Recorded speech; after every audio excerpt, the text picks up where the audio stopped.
Draco. I am the cream of the crop. I am the yolk on top. Former VTuber, current human being? God, she's so pretty. Oh my god. It was back in early 2024 when I went to an idol concert in Japan on a whim because of my VTuber Oshi who graduated. Needless to say, I got hooked.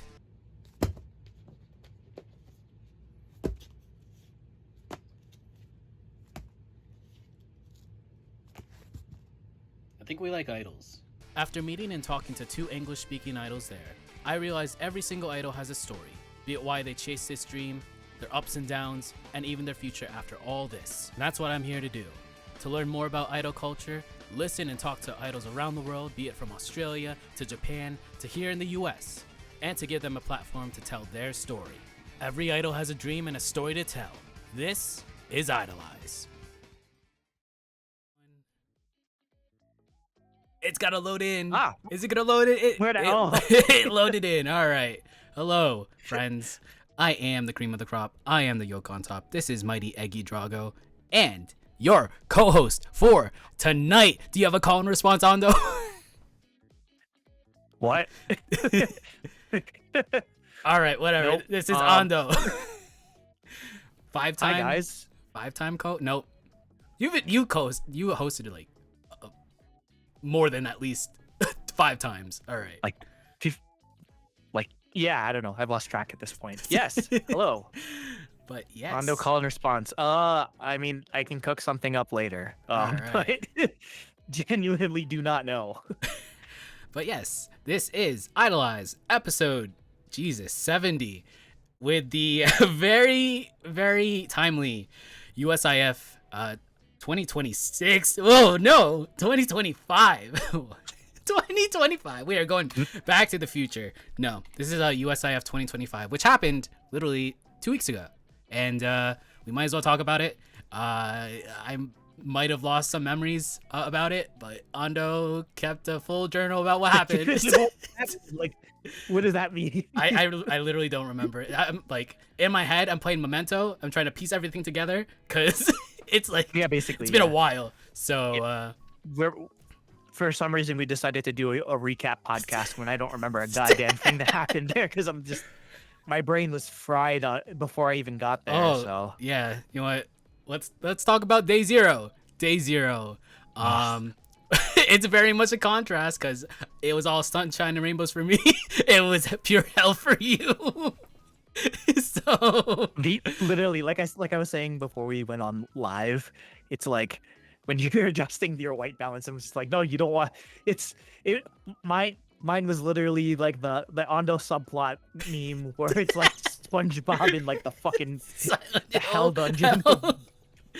Yeah, but for me, as someone who is very conveniently next to California, I had a 1-hour flight in the afternoon. Went to LAX very, very safely, and went to the hotel. I went via bus. It took a while.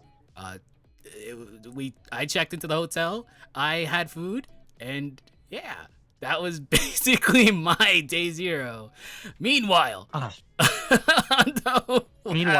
mean, it's still low key. It's still kind of cool that like I did my work, or I went to work on Thursday and like clocked out and everything, and somehow still ended up on the other side of the country within the same day somewhat, which is still pretty cool. But so my original plan was I was going to,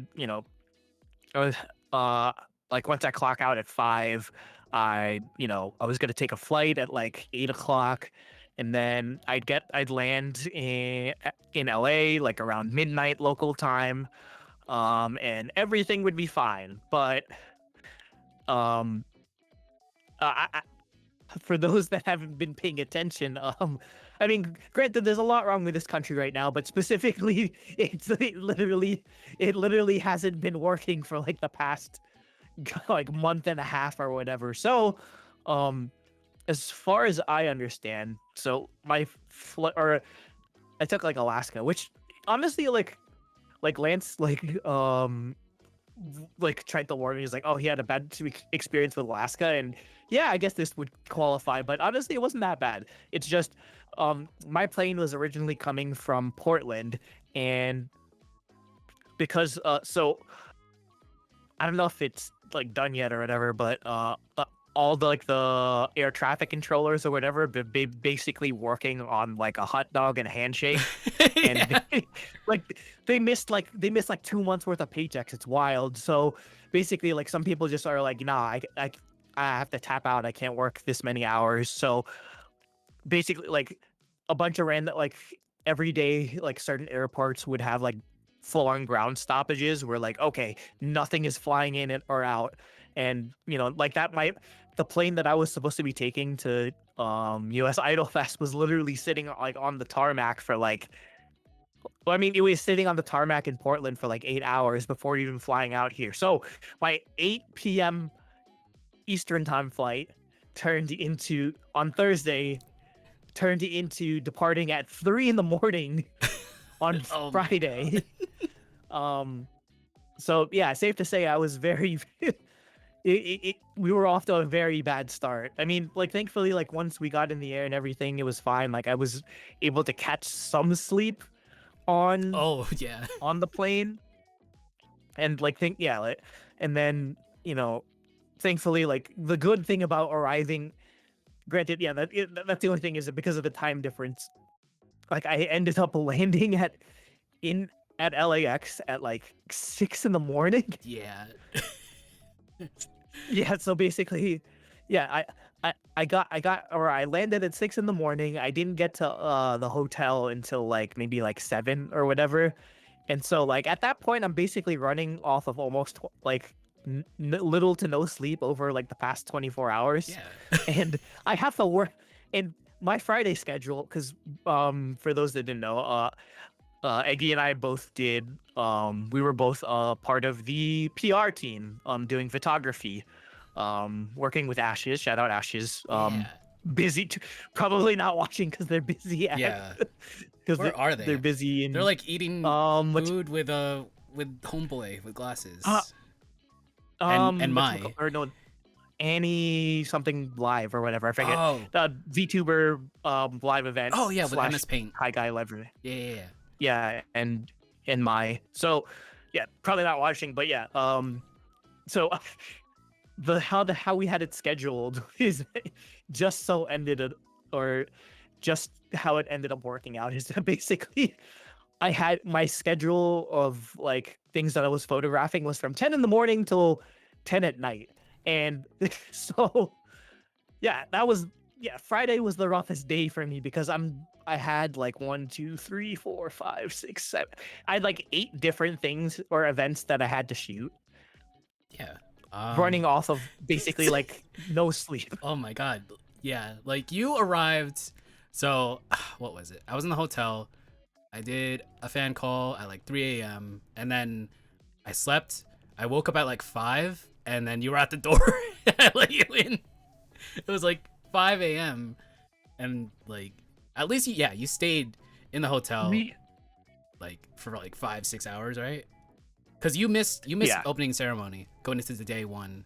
Or no, I went to opening You ceremony for did? day one. It's just Oh, remember, yeah, because we Saturday I didn't do the whatever was in the morning. But yeah, Friday because like they started running a bit late. yeah, yeah. On Friday because they were still setting up like the main stage and everything. So yeah, so it ended up that even though I was technically late, I wasn't as late as I thought I was originally. But like for me, it ended up the schedule delays ended up Helping you. messing up my or messing up my like my photography schedule because like so my first like uh the first performer that I was supposed to take photos of that weekend was Mekai Oceanus, which was supposed to be from 12 to 12:30, but since everything behind that was a bit delayed, uh like Pico didn't go on until like until like Like 30 minutes later, basically right? almost almost 11:30. Yeah. or like almost 12. So like I shot a bit of Yura Pico, and then like halfway through that I had to leave because I had to go do like photography for friend of the show, Barry.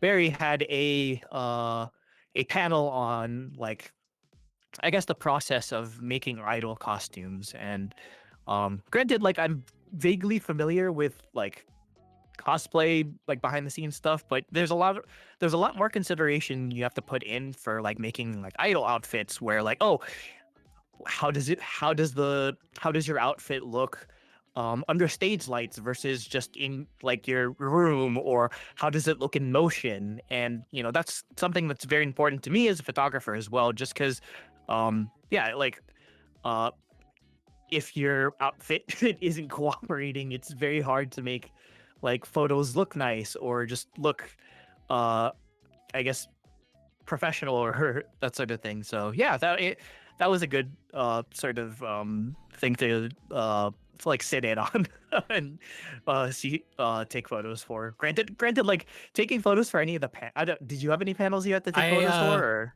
I did the what was it? The choose your own adventure idol game one. I just took because like it was okay, that just sounds fun. yeah, it was just the panelists and then 3 volunteers. I just took pictures of them and then I had to do something else. So that was Yeah. yeah. Yeah, so I mean it's like low stress or whatever, but yeah, yeah, it was cool.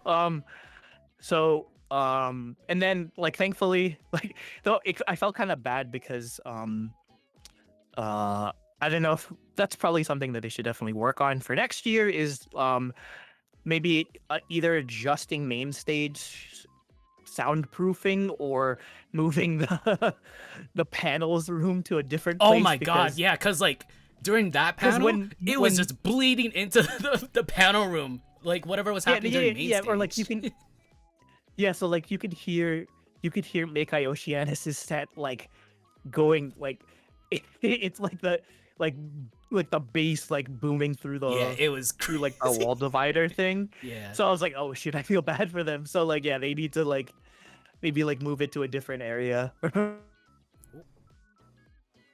Is that my internet? Oh shit. Oh. Oh shit. Is that me?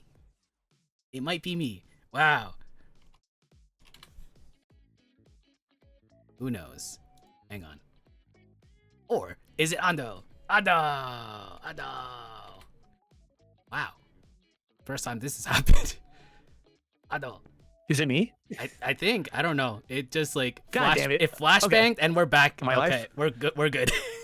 Okay. So, yeah. Ah, Scuff. Awesome. yes. Yeah. But I mean, I still was able to catch like the latter half of Mikai Oceanus' set, and thank God for Jared. Jared, the hardest working man all week, or one of the hardest working people all weekend, like bringing all of these Taiwanese idols over. And yeah, like, had you heard of Mikai before? Uh, US Idol Fest or no? I think vaguely, cause like Rena and Isaac went to Taiwan, and I think they met up with Jared and they Ah, saw Maycon. But that's like vaguely knowing of them. I didn't know like any of the members. I didn't know any of the music. But like, yeah, and I didn't even watch them. So by accident, I really wanted to, but like oh, I you didn't have time. well, So you weren't able to like pop in on any of their stages, no, because or Meikai was at 12. I would have been in comm stage, community stage for Jazzy Cat because I had to do photography for them and then Shillian, which was like back to back. They had like another show, right? They had like another set, right? Sunday? yeah, Sunday. yeah, they had Yeah, one on yeah, they had one on Friday and then one on Sunday. Sunday. I think I completely missed. Yeah, both of us missed it because like you had Elixite and I was there for a little bit and then I had to dip. But yeah, sucks that I completely missed them and they're disbanding in like December. But like, Yeah, that was the worst part. I was just like, what do you mean? Oh, or I'm like telling Jared like, oh, I really like, or Mikai was pretty good, and he's like, too bad they're disbanding in 2 months. I'm like, what? yeah, It's just like, why is everyone? it's like a bucket Why list is thing. everyone? Cause like Yeah. I told Jared like Setsuna, bring back Setsuna, And then he's like, Setsuna's graduating. So, Uh, all oh, right. Well, at least I got to see Setsuna. So yeah. yeah, yeah. Setsuno's really good too.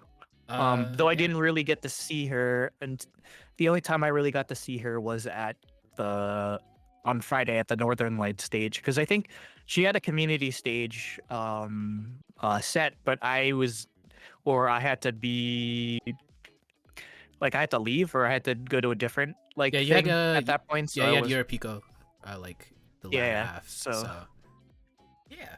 All right.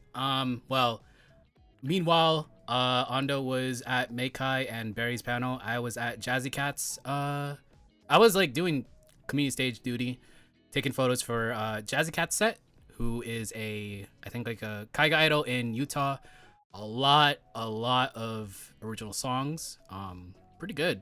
I mean, like they were there for Northwest Idol Fest, Northern Lights Festival like last year, and then they got like promoted into Calm Stage, so that's cool. Kind of want to have them on the show because it's pretty interesting. Also, they have a lot of original yeah. music, so that's pretty good. Who else? We got right afterwards. I had to do Shoyun, Egu, and Cloudy's like what was it? Something food related. I don't know. I don't remember the live name, but it was food related, and it was a lot of covers. They did Ano ne Ganbare by Lily White, which was pretty good. I'm pretty sure it was that. Yeah, I tried to piece things together. Or I have the website up. It's called Idol Feast Umami Live. Yeah, Umami Live. Yeah, that was pretty good. Who do I have?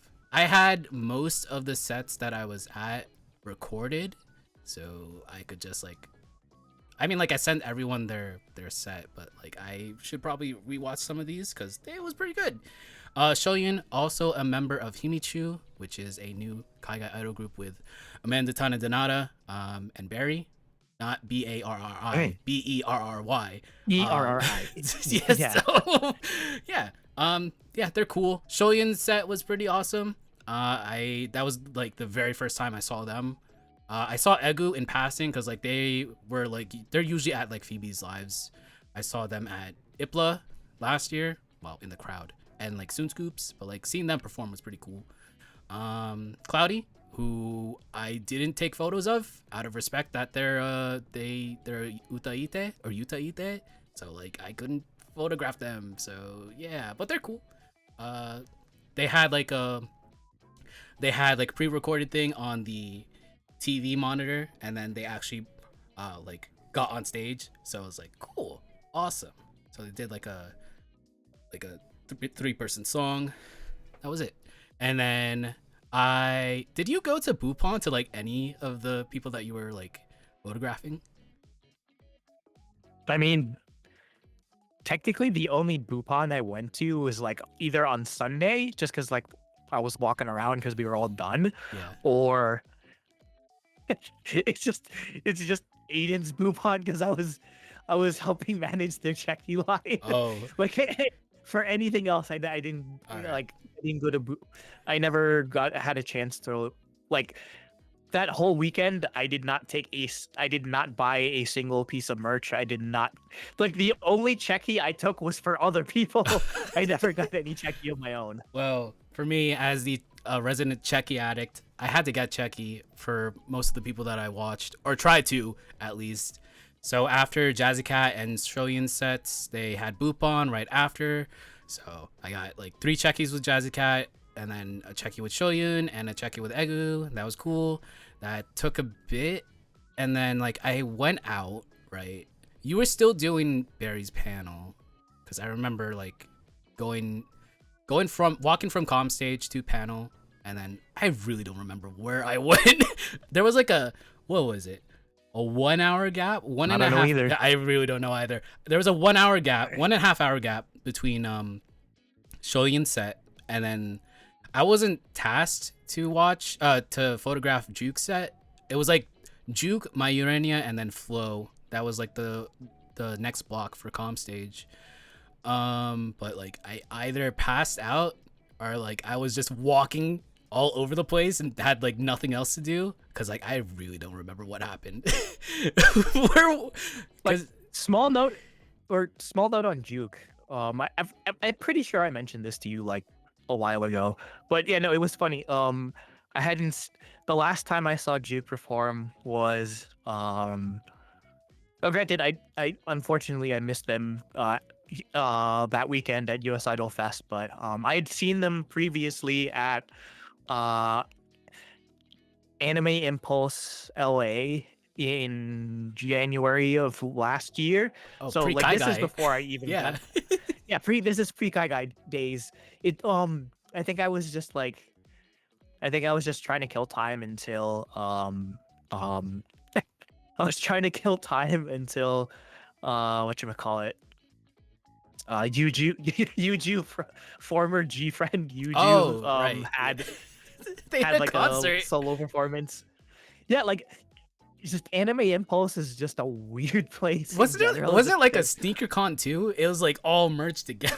yeah, it's like five different cons in one. So so you have the anime stuff. You have K-pop. You have a K-pop like so like the venue that they have it in is like an old like airfield or whatever. So basically they put each different convention in a different like hangar or something. So there's a hangar for the weeb stuff. There's a hangar for K-pop stuff. There's a hangar for the sneaker stuff, and then all throughout like the venue, there's just like different like food stands for like the Asian food festival type of thing. So that's Just like a covering all I've never bases. experienced any.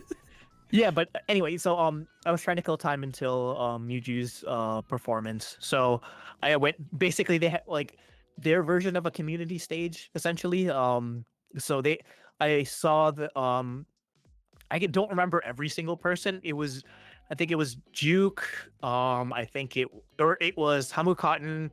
Um, one more person from like basically they did like cosplay idol like as Hololive En Myth and I believe oh hi Kiki anyway so basically yeah they did like they actually yeah they had a really good performance and then afterwards they were doing like a impromptu like meet and greet type of thing and at that point like my main focus was just doing like cosplay photography so I was just like oh and I had my checky camera I was like oh why don't I take a checky of you guys and then I'll give you I'll print like I had the printer and everything like I'll print out 5 copies so I just gave them the checky it was a reverse checky um like meet and greet type of thing. So yeah, and so that's how like I got to know them. Like Juke, I believe, was Cali. Ooh, So like they all had like they did like group songs because I think at that point like Myth maybe had like one or two group songs and then like they all did like solo performances. So yeah, it was pretty cool. So yeah, it was just funny like running into Juke again. He was like, I was like, you probably don't remember this, but last year I randomly gave you a checky at this random event, and I'd never spoken to you since. So, yeah, no, it was funny. It's like, oh, and she did end up remembering vaguely. So, well, I was like anticipating watching Juke after having them on the show, and they yeah, delivered. They delivered so much. Oh my god, it was so cool watching them dance. Oh, yeah, like legitimately talented dancer. So, Hmm. for anyone that is unfamiliar with their work, Yeah. If you don't know who Juke is, you can watch the previous episode of Idolized. So, yeah. Oh wait, way before that, were you at the Celliverse main stage or no? nope. No, I wasn't either. Well, yeah, because I really don't remember what happened in between that block of time. Because like it was SVP main stage. Aniwaza had like the Wotage panel, which is like, compared to last year where Northwest Idol Fest panel room was so small and narrow compared to like the one that we had here, and there was like so many people. I think like it was packed. It was like super duper packed this year, and like they should probably have a panel on main stage instead of the damn panel room. But like, Yeah, because I mean, when they did on Sunday when they did like the gay random dance, that was main stage. So, no there was no like space issues. Obviously, for Right. Wodoge, you need a lot since you're literally just throwing your arms everywhere. You don't want to you don't want to stardust or accidentally like clock someone in the face. So, um, but just like I guess on that note, like venue wise, since this was my first time going to Idol Fest, I'd never been to any of the Northwest Idol Fests, so I never really have. I had no frame of reference with like the hotel in Seattle versus like the venue for this year with like the Sonesta Marina, whatever, like Sonesta, Redondo whatever the heck Beach, it is, and Marina. Yeah. Redondo Beach.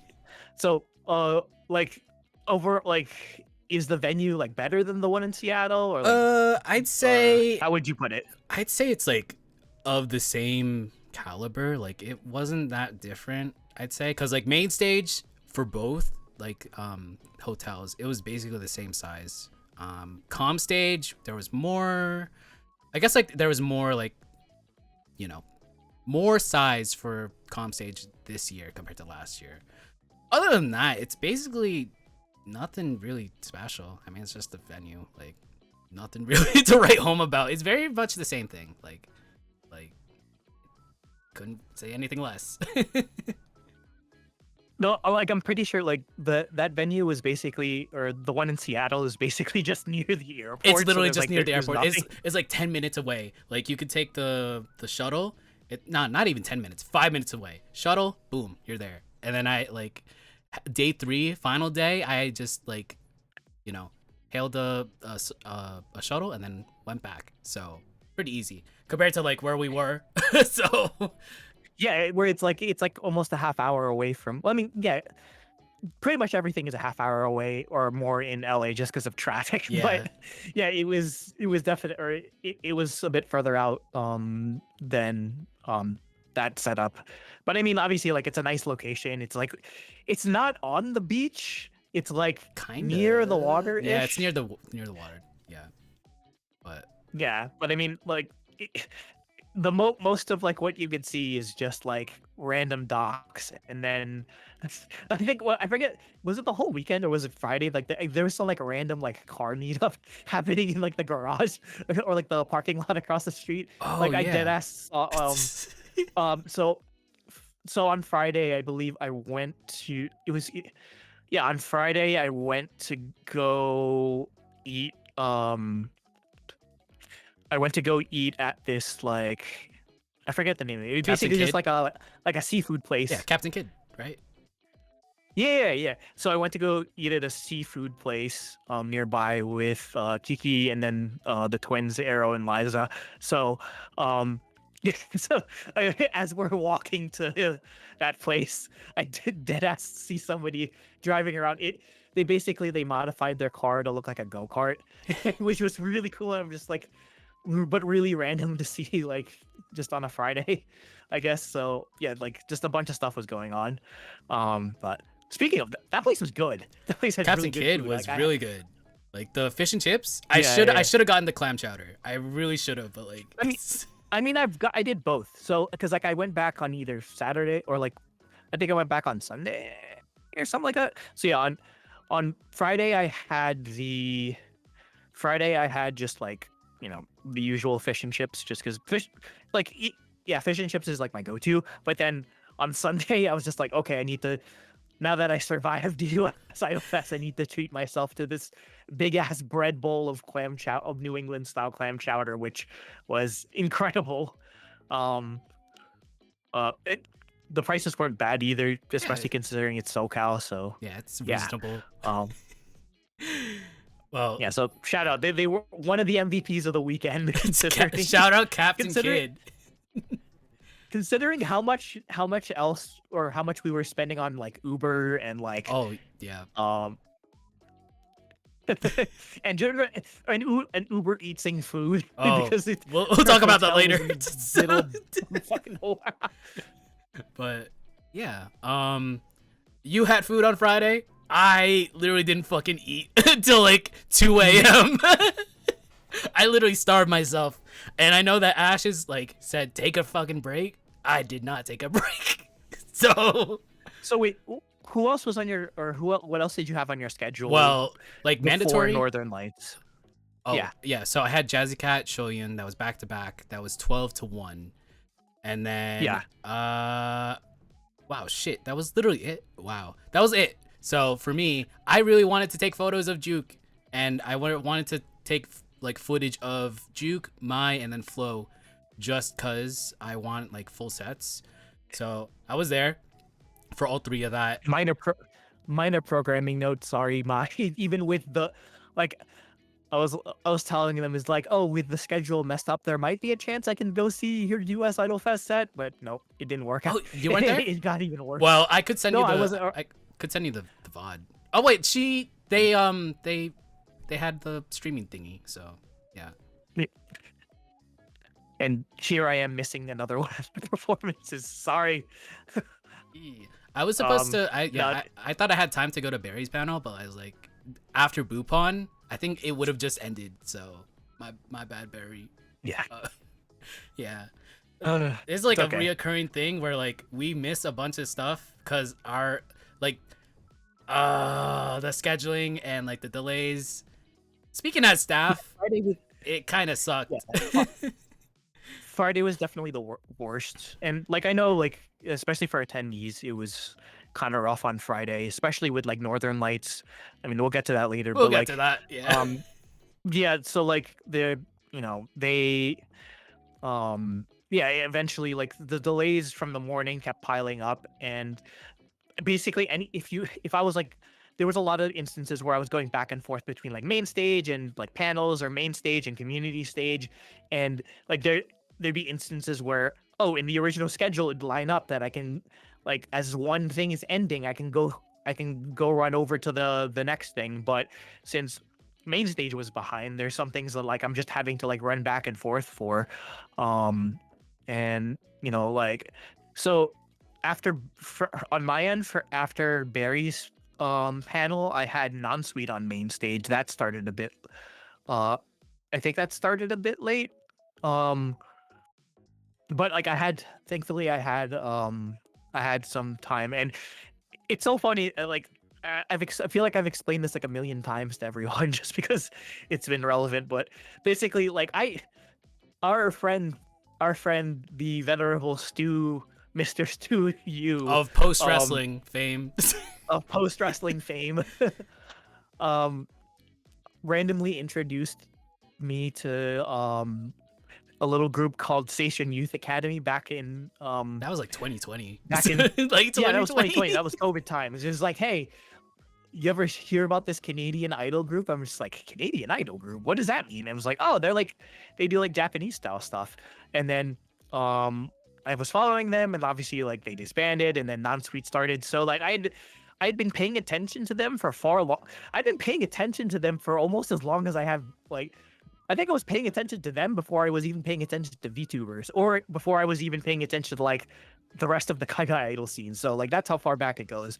And I'd never seen them perform in person until this year. So at Otakon, they had a few performances, and then obviously here at US Idol Fest. So it was just really, it was just kind of surreal going from oh hey, I remember hearing about this idol group, and like them kind of being like one of my introductions to the whole concept of Kaigai idols to oh wow I've worked like 2 events with them now, and like it like that's still a surreal type of thing. And like I think I forget if I mentioned it on air or when I had my introduction episode, but like Jessica from Non-Suite is basically like basically like one of my Kamiyochis. So I'm just like, yeah, no, this is kind of weird that I'm basically like in working events where they're at now. So, but I mean, like, even with it sucks that I didn't get to see Non-Suite with the full 5 member lineup. But I mean,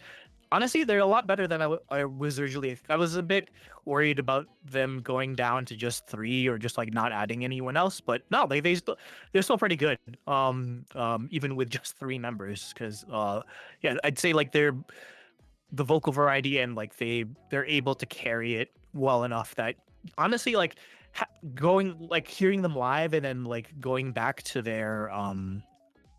like their like recorded performances in like the studio or like whatever's on Spotify, you can't really tell the difference. If anything, I actually might prefer their performance is live as opposed to their as opposed to like their pre-records. So um yeah. Uh After that, I had run like a block of community stage where it was Pawn Ranger, it was Oyasumimi, and then it was Sid, just all back to back to back. I mean, like I've I've seen Pawn perform like a billion times, Yeah. but I mean, like no, it's always like I'd say like I mean I love everyone that I like have a chance to work with or whether it be like photography or video or whatever. But Pawn Ranger shows are always really fun just They're, because they're so hype. um yeah, that's like Pawn tries to do like water killer sets basically. So uh yeah, so I'm sweating too, having to like run around and like obviously like there's always just like stupid bits like for like the Balatro pit for for Guardian, which is always funny because I'm here like carrying my camera and then I'm just like, oh crap, it's Guardian time. Me pulling up my phone, pulling up Balatro, giving it to Mai, and then Mai having to dual wield Balatro during that point. Like I have photos of it that'll go up eventually. So it's always the funniest. And yeah, especially like yeah, it was especially nice to see Pond after uh It was like 3 months. for the or no I mean like like Pond's basically my neighbor, but it was it was nice to see them like after because it was the first time I'd seen them since the unfortunate car accident where uh, rest in peace. Rest in peace, the Pawn Ranger mobile. I love that tiny I was in little that. Honda Fit, It was so cool. orange Honda Fit. Yeah, I was just like, yep, that seems like the kind of car Pawn Ranger would drive. Um, so they definitely had to like take it slow for US Idol Fest because they were still recovering from that, among other things. But I mean, yeah, no, Pawn always puts on an amazing performance. Um, so yeah, can't wait. If by some reason you are aware of Kaiga idols and have never heard of and or seen Pawn Ranger, what the hell are you doing? Yeah. Watch one of their Genuinely. sets. Like they're really Yeah. good. It Or just like watch back the VOD for like Bread Party. And Yeah. you can understand what like I mean by like chaotic like madness, but very hype. Um uh this was my second time seeing Oyasumimi. The first time was at Otakon, and it was fun. I think because we never did an Otakon recap, Nope. or I never 'Cause did an Otakon recap. So it was funny because I mean like on Otakons for IO Space, I knew some of the artists, but there was a lot of people I just never heard of before, and I forget what. So basically, like Otakon has its um basically their version of like Northern Lights Festival, where it's just like a bunch of like back to back to back to back to back performances, and uh the second I saw Oyasumimi perform, and when they like build themselves as like, oh, they're very just like they're very attentive to like I guess just the style of Chica idols, especially in Japan, and it clicked immediately with me. I think I was still taking photos during that performance, and I messaged you. I was Yeah, like, you were like Oyasumi idolize idolized, now. yeah. And then we got them on. So So yeah, so they're yeah, they're incredible. Yeah, it'd be cool to if we can get them over here on the East Coast to perform a bit more. Mostly because Kiki might go broke having to go book flights to California every God knows how many months because they're yeah. like, if you don't come see us, I'm gonna. Oh God. Yeah, basically like they got Kiki hook, line, and sinker. Oh So my god, yeah, because Ripple. Yeah, you can explain. so that. I can explain. So, Oyasumimi, they had like two staff members. One of them had to do something for main stage, so they were like, "Hey, can anyone be Checky staff?" And I was like, "I have time before Northern Lights. I might as well. Sure, I'll do Checky." So, I took Checky for everyone. I was like dead inside, half dead. So I was like, "How the fuck do I use the Checky camera? Where do I aim it and like whatever. I did checky for everyone. I did like how many Kiki? You had like 10 checkies, I think. 10 checkies. Yeah. So he pulled a solemn. so I pulled a solemn. No.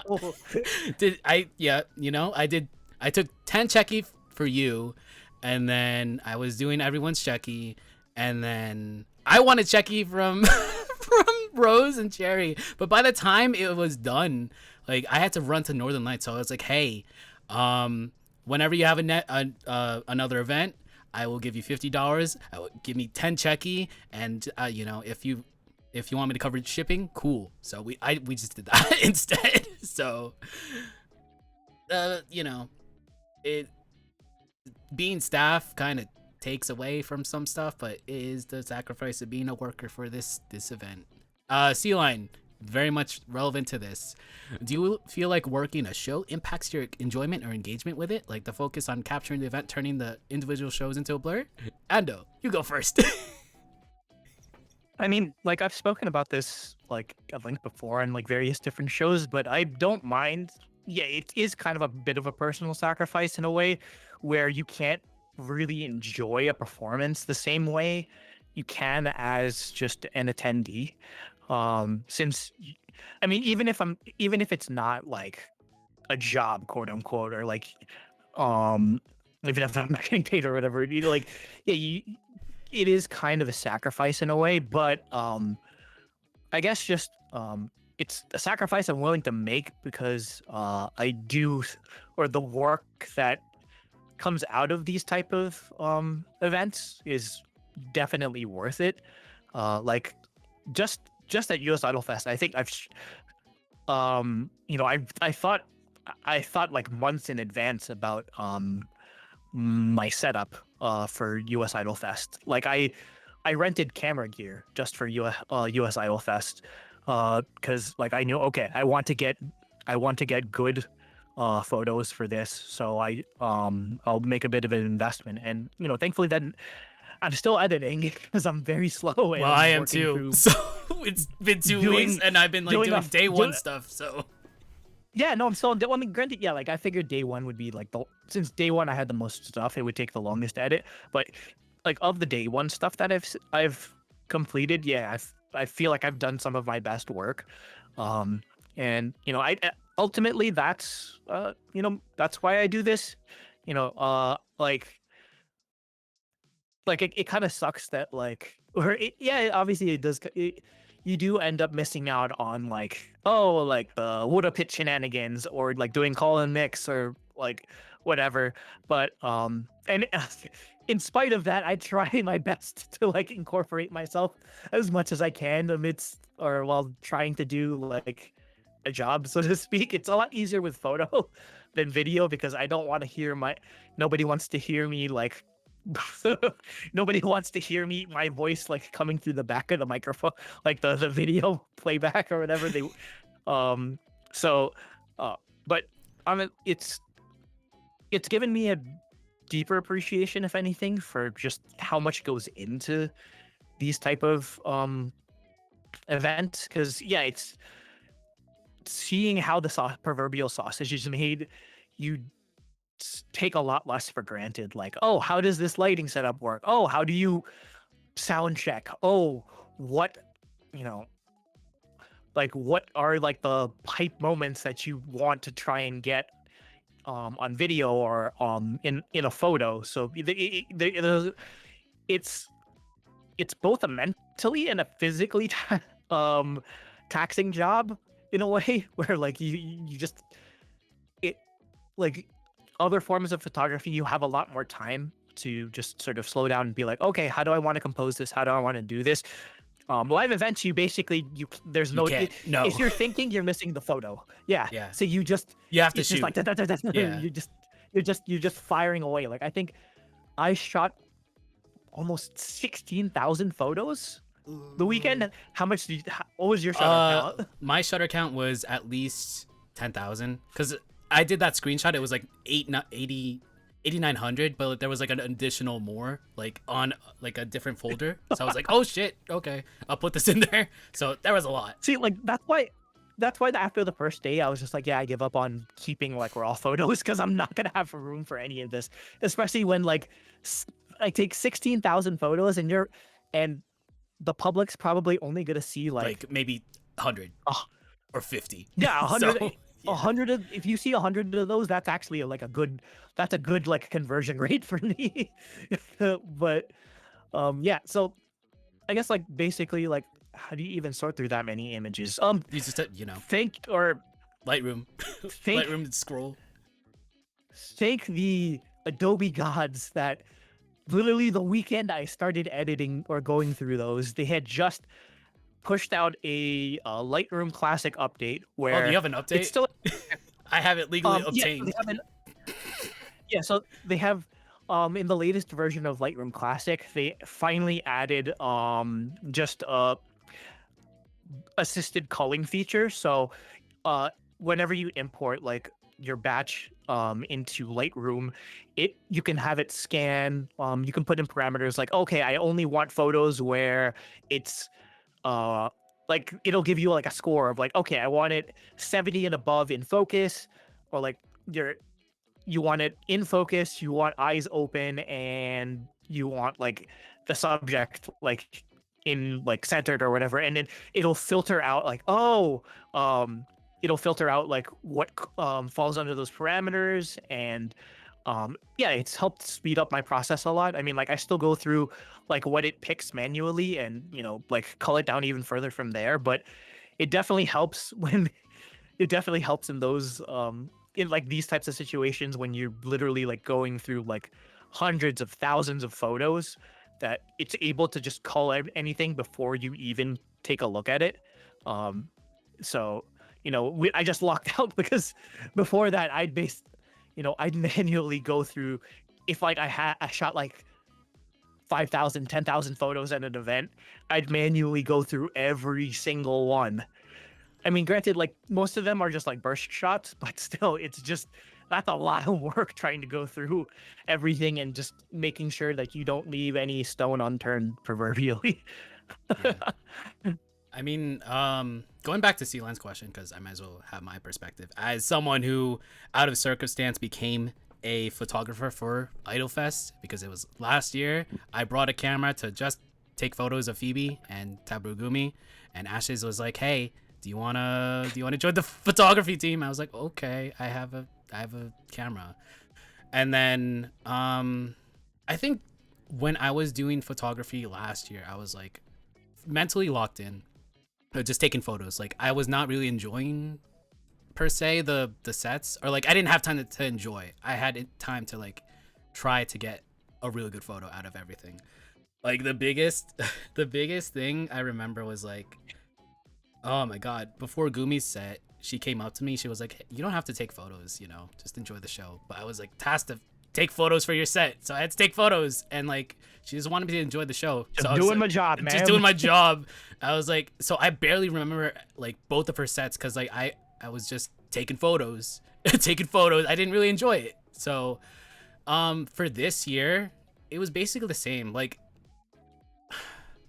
I kind of want to say next year I just want to be a spectator instead of like an actual staff member, but like being there last year and like going backstage and seeing what, like you said, like the sausage, how that's made, like going to soundstage, going to like all the team meetings and everything, that's cool. But like I really want to enjoy the show. It's a lot. Yeah, that's the thing. It's definitely a lot to handle, and I'm me me being the idiot that's like, I want to work my first Idol Fest. Like same thing, like I worked my first Idol Fest, I worked my first Otakon. I'd never been to either convention beforehand, and I'm just getting thrown into the deep end immediately by by doing like photo video for both of those. IDOLEYZ last year was my first one, and I got thrown into just doing photog. So, I mean, that's my choice. Yes, like, I mean, yeah, like I mean, it's nice. Like the badge compensation is definitely nice, but Definitely, yeah. yeah, no, it's a lot of work. So though, I guess like to circle back around in terms of performances, I'd say the one thing I just not necessarily a US Idol Fest thing, but specifically, but just in general, is the one thing I've grown to love about doing this is um especially with people that I've seen perform multiple times, is that I know when a performer is locked in. Like, unfortunately, you can't be locked in. You can't bat 1,000. Like, it's very hard to be locked in or like have a good performance every single time you go up on stage. The same way that I can't have a good photography day every single event I go to, I may have like one good photo. So, and some other days I may have like 100 good photos. You know, it happens. And yeah, there were a few instances at US Idol Fest where um like specifically with Aiden, and I'll talk about that when we get to the Saturday stuff, where I felt like, oh, that's I know they're locked in, and I know like the photos that I'm getting out of this are really good. So in a way, like that's also like a good motivation or good motivating factor, or um like a unique experience to being on that side of I guess the curtain, where you know like okay, I know like somebody's on fire, so I like in a way like I felt like in sync in a way with what they were doing on stage, where like I didn't it didn't feel like, oh, like I wish they were posed like this way, where like I know that they're on fire right now, so I can just you know turn my brain off and shoot, and I know everything's gonna come out good. So like that's I'd say like that's what I'm always constantly chasing, is just that those type of moments. And yeah, like it's definitely one of the best parts of being a photographer for live events. I mean, for me, like watching Phoebe, I've seen Phoebe at least like 4 times at this point, so I know like a big Phoebe guy. I know, but like I like seeing her, and trying to remember like all the moments like that would be really good on photo. Like it helps, compared to like someone I don't know and that I'm watching for the first time, like Juke or like Mai or like Flo, where I had to like, you know, just try to get a good shot. But like knowing the performer and knowing their set list or their like the moments in their set definitely helps. Like you with Aiden, and like because like with Phoebe, she does some of the same choreo for like the original songs. So like I'll just get a shot of this, boom, boom, boom, boom, boom. And then there's stuff Yeah, that's you unexpected. Like she just jumps into the crowd. I was like, oh god, oh shit, I might as well take a photo. Everything just spread shot. So that was like the promo photo for this episode. Is just the crowd shot of everyone looking at her, and like it's the back of her head. But it was like cool. Oh, yep, that's awesome. So, yeah. but Um just to or Sea Lion's comment on like, yeah, like sometimes it is kind of a sacrifice for like, oh, your Oshi can't interact, or you can't you can't interact the same way as you would if you were just in the crowd as just an attendee, or just like doing call and mix or Bodage or whatever.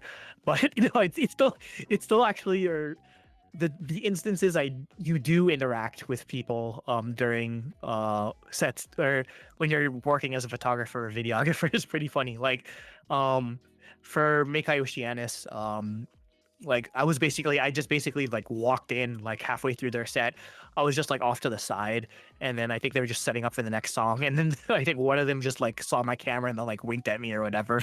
Or during Yurapico set on Saturday, I got bonked while taking photos. I got bumped with like the plastic hammer. Yeah, it's like it's indirect fansa, because some, you know, obviously I've never performed on stage, but good performers know where cameras are. Basically, it's just like an innate instinct that you have to like know, okay, here's where the photographer, here's where the main like video camera is. And you know, yeah, like Dahyun. like yes, yeah, basically you know where your ending fairy skills aim you towards. So uh like yeah, it's being on that end is still pretty cool. I guess we can, or Oh wait, Well, so before oh I forgot about Sid. Like, it was funny during Sid's set was because for those that don't know, Sid is from Toronto. I believe originally or like lived in Brooklyn for a bit, but moved back to Toronto like just very recently. So big Blue Jays fan, and the World Series was going on during this US Idol Fest against the Blue Jays were playing the Dodgers. So I'm just like I'm partial like during Sid's set or like the other sets, I'm just like halfway checking the score, and I'm just like, and they weren't winning. So I'm just like, Sid, don't look at the score. We're- so, but no, like Sid's a really good performer. Honestly, like I wasn't really familiar with them until this year, until or like with their style of performance until the Idol Village Idol Village Volume 2. So, um, yeah, I love seeing them perform.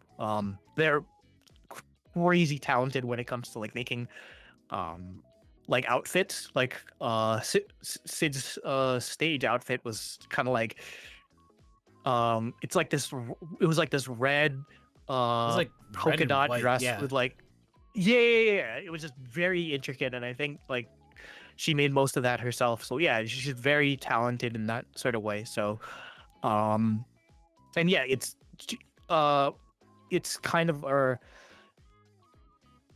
rarity, I guess, for her to be out on the West Coast. So yeah, hopefully the West Coast people uh you know are able to enjoy it. Speaking of West Coast versus East Coast type of things, like there were definitely some differences with like how people do call and mix, where like on the East Coast, everyone's when someone's on stage and drinking water, they're usually H2O. like the go-to is usually just Frick. H2O, H2O. But I have no idea who cooked it up, but they were like, that's where we got the nande nande Nanda nande Nanda. nande Yeah. nande I was nande like, nande. I didn't hear that Mizu. before. I'm just like, So yeah, no, like that's new tech to me. So that's like an interesting difference, even though it's technically the same country, but just like the type, the kind of performers, and obviously the people that show up to these events are different, yeah.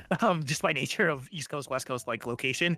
So that's another interesting thing about these big events where people like fly in from different places. You just start to see like, oh, that's how they do things here. Yeah. I mean, like, I don't know. Yeah, there's definitely like a different scene and like different like meta compared to East Coast and West Coast. Yeah, the water one definitely a big one. Other than that, kind of mostly some of the same stuff, I'd say.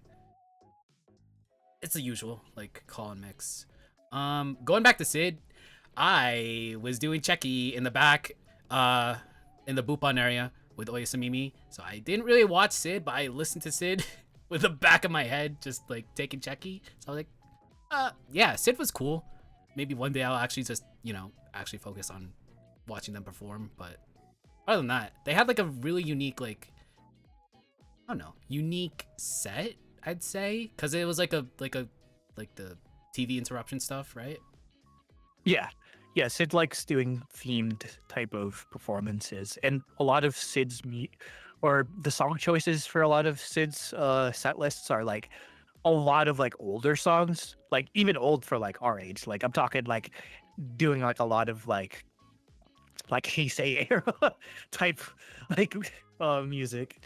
So and honestly that's why I like them, because they usually the songs that they perform are usually very unique compared to most other idols. So Sid's probably not watching, but yeah, I think she'd be a really good interview for Idolize If you are sometime down watching, the line. please, I'll probably contact you first, but yeah.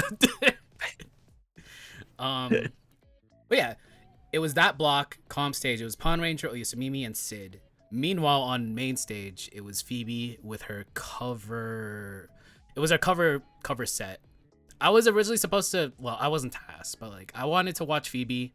But main stage had like a bunch of delays. So I was like, oh, you know what? Because originally it was Phoebe. I was gonna watch Phoebe for a little bit and then tune into Pawn Ranger's set. I was like, with the delay, I was like, I might as well just go to comp stage to watch Pawn Ranger, so I just watched all three, well, technically 2 sets in comm stage, and then did Checky, and then both of us, since it was all hands on deck, we both went to Northern Lights.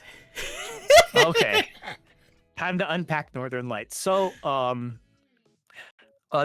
the original schedule, it was supposed to be, they start sound checking at like 7, Yeah, call time and was then Northern 6:45, Lights.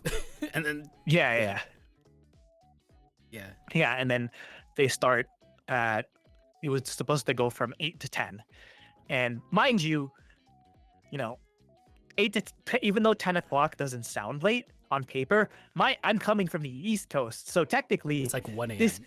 on my body clock, it would be ending at 1 in the morning, Yeah, and I was already running on like little to no sleep. So, just at the regular schedule, it was it was like the thing that I unfortunately wasn't looking forward to because I knew I was just gonna be like my brain was fried. So, um, yeah, unfortunately, like the sound check went very long. yeah, because And like what time did they? When did they end up starting? God, it was Northern like Lights again, like 10. it was 10 p.m. So it was like I did Oyster Mimi Checky, went to Northern Lights. They were still doing sound check from the top to the bottom, and then Ashes was like, or like US Idol Fest PR was like, there's a delay, yada yada yada, and then it started like 10 p.m.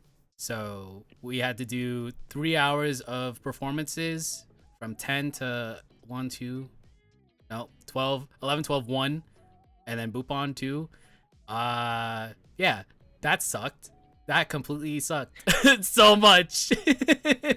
And it's a shame because there's a lot of, I mean, like there's a lot of people that were on the Northern Lights like lineup that I wanted to see. Yeah. Like, Ash was doing their like viola and no, and like some like dancing choreography stuff too. Like, yeah, Yeah. they're crazy talented. Speaking of, everyone go to Frost X Bite in December. Ash Yeah. and MS Paint Palette birthday lives in East Brunswick, details on their Instagram. So, unfortunately, or I'd left by the time that Yeah. Ash went So on stage. Fortunately, or like I didn't get to see Ash. Like Jessica was there. Not Sweet Jessica was doing a performance. I didn't get to see that either. Unfortunately, of the ones I did see, I mean, like I guess like the pre-show was like Aniwaza and and Aiden, yeah. and it was like Aniwaza, Aiden, and then like Setuna, and that's all. That's all That's I all got you went to, before. yeah. That's all I got before I tapped out. So for me, my feet were pretty much burning after just walking around and taking photos. So I was like, oh god. So it was sound check. I saw Setsuna for the first time, and I was like, whoa, her voice is cool. And then it was Sherry Ife, second time watching her. I want to watch her again, and I want to try to get Checky, because I promised to get Checky during US Idol Fest, but nope, because Bupon was at like fucking 2 a.m., so I was not there. So it was Cherry Ife, it was Tea Time, and I feel really bad for Tea Time, because they got fucked over by AV, and yeah, I really want to see them again with a better AV team. So yeah, Like, but thankfully, like even the people that I did miss, like I was there. I was there for the entire sound check, so like oh yeah, I yeah. saw everyone Basically perform. perform. I never saw the actual performance. Cause So I missed Heidi, yeah, Heidi and like Lyndon's the violinist, and then Heidi Violin. doing like, yeah, they were doing sound check, and I was like, oh my god, Heidi's so good, but like I completely missed their performance because it was at like 1 a.m. I had to like leave. So there was like a bunch of people that I wanted to see. Like the cutoff for me was watching, because like I was taking photos, I was front, Setsuna, Sherry Ife, Tea Time. I backed out. I went back to the back of the fucking venue. It was Trademark, Ash. Ash got completely screwed over because the mic for the viola didn't even work. So I feel bad for that. hopefully that does not happen in Frostbite, and hopefully I do get a checky, because I promised to get a checky at US Idol Fest, but no, 2 a.m. I mean, Bupon, so it's no. not happening. It's not happening at Frostbite. Trust me. Yeah. Jared's running sound, so and I trust Jared with my life. So Yeah, so Ash was there, Honeycomb Vi, who is a member of Charm Effects. It was just them, and they did a collab with Non-Sweet Jessica. They did choreo. I barely remember because like I was delirious at this point. And then afterwards, like Meta who did like comp stage sound and video for US Idol Fest. I went up to him. I was like, I'm done. I'm done. My feet hurt and I gotta go. So I completely missed. I wanted to see Moa Age because the last time I saw Moa Age was at IPLA Volume 1. So I wanted to see them. But they were the main event. They were the headliner. They would have started at like 1:30 or 1. So I was like, no. It was like 12:30 at this point. So I just Ubered back to the hotel. Yeah. That sucked. Oh my god, no, Elixite. I watched Elixite and they got fucked over too. We're not staff. Well, we're not AV team, but they forgot to download like one of the songs, their instrumentals. So I was like, oh, well, this sucks. yeah, and if it's unfortunately it was like a really frustrating and like for those familiar with Idol Fest, Northwest Idol Fest, US Idol Fest. Now Northern Lights is kind of like the creme de la creme of the whole weekend, basically, where that's where you see the most most amount of performers. And there were a lot of people where Ash, like they flew out to SoCal just for the Northern Lights performance and then left the next day. So it's like the schedule difficulties and the technical difficulties. It screwed over everyone, dude. Yeah, it's difficult on on their end as well. So, just trying to make things work logistically and like they're compromised or they're basically, since it ended so late, they they decided to, or did they end up doing like the Bupon at like 2 in the morning still? They did that. They did then some of it. They did a compromise of like the remaining Northern Lights people to have like a merch table on Sunday. But like that was a time when I wasn't even available, so I couldn't get checky from a bunch of people. Yeah, so that sucked. like it's obviously like the delays definitely ate into not just quality of performance or like I guess the scheduling, but also the financial aspect of it, because hey, if everyone's tired and went home and they're not going to Bupon, so it's you're not really selling checky, or like if somebody's only going like Friday, Saturday, or if somebody already went home, they end up missing out. So it was definitely it was an unfortunate situation. And I mean, like being involved in event production, like I can definitely understand like how just how easily things can snowball in terms of just things going wrong. And like I'd say, like, I hope going forward they learned something. Yeah, I hopefully going forward they can I guess put more preparation or put more attention to detail into Northern Lights, because like even before, like especially you every time you talked up or like not just you, like anyone I talked to about Idol Fest would always like gas up Northern Lights as the most. And it's the as like the main event, it's the main basically. it's basically the main event. It's why a lot of people it's why a lot of performers fly out. It's why a lot of some people, it's why a lot of attendees fly out. There's some people that only performed on Northern Lights and never had any other stages at that the other weekend. So there's a lot of things you only were able to see at Northern Lights. And obviously it sucks that it didn't go as planned, but I'm not Idol Fest staff. We're just we're volunteers. But volunteers, in that sense, like I hope they'll take this as a learning experience and try and improve. And like from a photographer's point, I'd say the one thing that I would like to give is and it was the only time I ever really encountered this, but for some reason, like the whole weekend for main stage, they'd always have these like cool moving LED light fixtures towards the back. You're backlighting the performers, and then there's like floodlights coming from the back to front light them and that sort of thing. Like usually um you don't want one light source to light up somebody because you end up looking like a really evil or it either looks really boring or really evil. So that's why you usually want like a bunch of different light sources to help even out exposure or just make people look a lot better.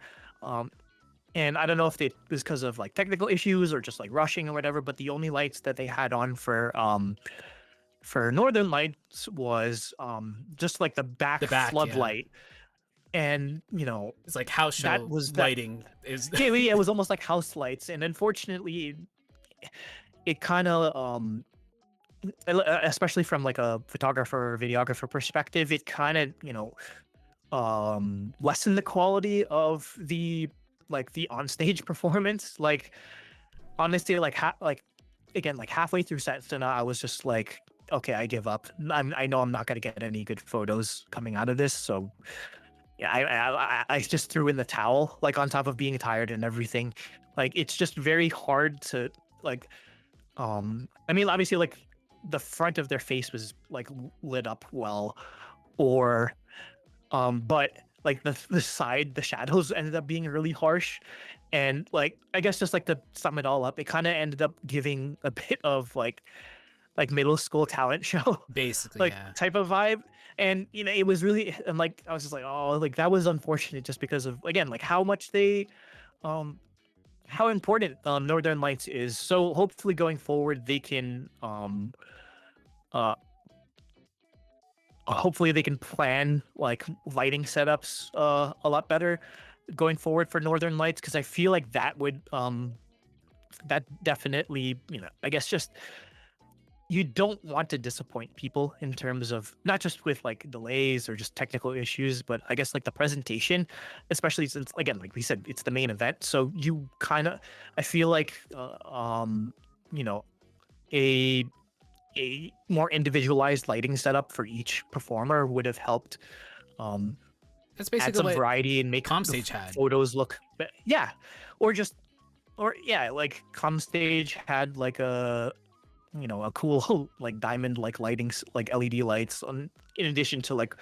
the other like high flood lights to just light the stage evenly. So uh you know that'd be my main thing, is that I just, or it'd be the final product, both for as a photographer, as an attendee, as I'd say like even like working on that, on the production side of things, I feel like the final product will look better if you can put more time into that. Basically, yeah.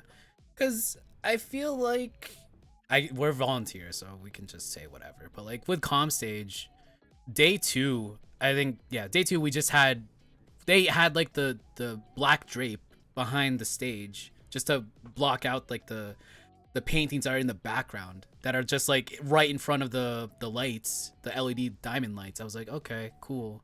I mean, it's Honestly, Comstage, yeah, like last year Comstage was just this small. Comstage now is this big, but like we yeah, could and honestly, probably like Comstage probably had Comstage is where I took some of my favorite photos of the weekend. In all honesty, like obviously, like the setup's a lot more like low budget, or like a lot more compact compared to what they did on main stage. But yeah, no, especially for me, because like I brought a, or I bought a star filter. So basically it's just like something you screw over the top of, over the front of your lens, and any type of like hard light source, it'll basically make it look like it's like a disco music video from the 1970s, where everything just is very like sparkly or whatever. So um yeah, it because I figured, yeah, I know, like again, Idol Fest is very grassroots, so they're not going to have like the highest budget in terms of making the stage, like dressing the stage. So I have to, as a photographer, I have to do my best to sort of make the photos more interesting. And yeah, I'd say like the star filter definitely paid off. But I mean, at least like even though we're kind of like a bit sour on Northern Lights for Friday, like Saturday and Sunday definitely went a lot smoother. Yeah, definitely. Like, thankfully. I mean, like, compared this to last year. Last year, the latest or like the biggest delay that we had was maybe 30 minutes or an hour for main stage, and that kind of that kind of screwed over some things, but like it was fine, whatever. When this happens with your main event, the the event that most people are gonna go to, that's gonna draw the most people, and it kind of sucks. It genuinely does suck. We didn't even know, like both of us didn't know what happened, right? Until I didn't know until like they sent out the apology where it was like, I mean, like I technically. was sitting in there the whole time for sound check for Northern Lights, and I looked at how many, because granted, like my limited experience with event production is a lot smaller than what US Idol Fest is, where it's maybe like, okay, 5 or 6 performers back to back to back to back to back. I think Northern Lights had like 14, and they were trying to sound check them within an hour, and I was like, oh no, Yeah, no. that's probably that's probably not gonna work. And that's why And Setsuna's set you was know, like kind of, she was like in the middle of her set, she was like, raise the volume, like with her hand. yeah, Yeah. yeah, yeah, it was definitely like like distracting for performers, and like on Jared's end, he's having to especially with like Setsuna and Heidi and like basically all of the performers that he was sort of I guess overseeing that weekend. It, it's him going back and forth trying to relay instructions in English, translating it to Mandarin. Like it, yeah, it's an unfortunate type of thing, but again, like hopefully it's just the growing pain of being in a new venue and being in a new place, and definitely trying to scale up operations a lot more. And um you know I still plan on being a photographer next year, I think. If Ashes will have me, but Yeah, you're yeah, definitely gonna be rehired. Me, I'm iffy on but it, but like, yeah, if they don't have any photogs, I'll join in, sure, whatever. But yeah, um like I guess we can probably talk about Saturday and Sunday is like the same, since like there isn't really much. Like I feel oh like Friday was the most packed day yeah. So in general. so both of us arrived in the hotel 2 a.m. We had McDonald's, our consolation McDonald's, because I didn't eat at all. You had food. That was my first meal of the day, or like Oh my my first God. big meal of the day. So I was like, oh yeah, McNuggies and fries. You decided to stay in because like you were, yeah, the first event you were doing was Colin Mix 102. Wasn't until Was it the yeah, one? So you were Colin Mix. lucky. You were lucky. You slept in. As for me, my first event was Pastel Roulette at 11 a.m. But I decided to go in early because Mint Phantom had a main stage performance, and I was like, oh my god, because And Mint. I mean, like, I wanted, like, Mint is definitely like one of my favorite VTubers, and I'm just like, I'm not gonna miss a Minky performance, but I'm just like, sorry, I really Yeah, need you this need sleep right now. you definitely needed it, And but and I do, I mean, I do kind of regret it, considering oh I my missed Mint god. Diamond City Lights Oh my god, when she back at the said scene of the freaking crime. oh my god, when she said the first 3 words of the fucking song, I was like, oh my god. And then like, oh my, yeah, like I went to the Hall Live chat where we are. I was like, Ando, Ando, Ando, because like I took a video of it, Ando, wake up! It's Diamond City Lights. Diamond City Lights. Because, I guess in kayfabe sense, Mint was basically what started the domino effect of me getting into idols, from Chica idols into For a Kaiga lot of idols. people, For a in all lot of honesty, people, yeah. like, yeah, So like she's almost single-handedly responsible. Like this, I don't think you can tell the story of this like idol resurgence or idol like wave, this current idol wave in the US without Mint, because I feel like yeah, she was such an integral part of um educating people about like, oh, what's going on in Japan, or like the Chica idol scene, or um that sort of thing. So yeah, it was always something that I was exposed to through the lens of Mint or Pomu or like whatever, like we, until I got yeah. into, until I, started discovering it on my own. So, um, yeah, it was actually pretty cool that, it was just cool in general that like Mint was showed up to, US Idol Fest. Because we were supposed to, yeah. We asked her to be on for Northwest Idol Fest, but that was during her, I think she was like on her Japan trip with Matara, so I was like, can't really do that. So now we With her got her wife. with her wife. So we got Mint. She did Diamond City Lights. I was like, that was like, oh my god, that was the hypest thing ever. See, now you know how I felt at Anime Impulse LA 20 last year, where it's just like literally hundreds of people crying during Yeah. during the the instrumental break, Oh my god. like trying to hold back tears. So, Yeah. um, Uh. yeah, no, I'm, Yeah. and to my knowledge, that's probably the last time she's ever going to perform that. Yeah. And Yeah. I don't know if we were supposed to record that, but I did, and I posted it on Twitter, and it got like 14,000 Whoops. likes. I was like, oh, all right, sorry, Ashes. So, but Cat's yeah, out of the bag now. Sorry. cat's out of the bag. You know, sorry, man, you broke kayfabe. So, but that was so cool. I guess sidebar, off topic. Mint is now in Densetsu.exe with Phoebe and Vicky Roman, and that's so cool. The preview of the song that they did is so cool, and I can't wait for Phoebe's debut. I think it's November 21st, and I'm pretty sure Mint and Vicky are gonna do debuts as well, so can't wait for that. Yeah. I don't know what else to say, but Yeah, Mint.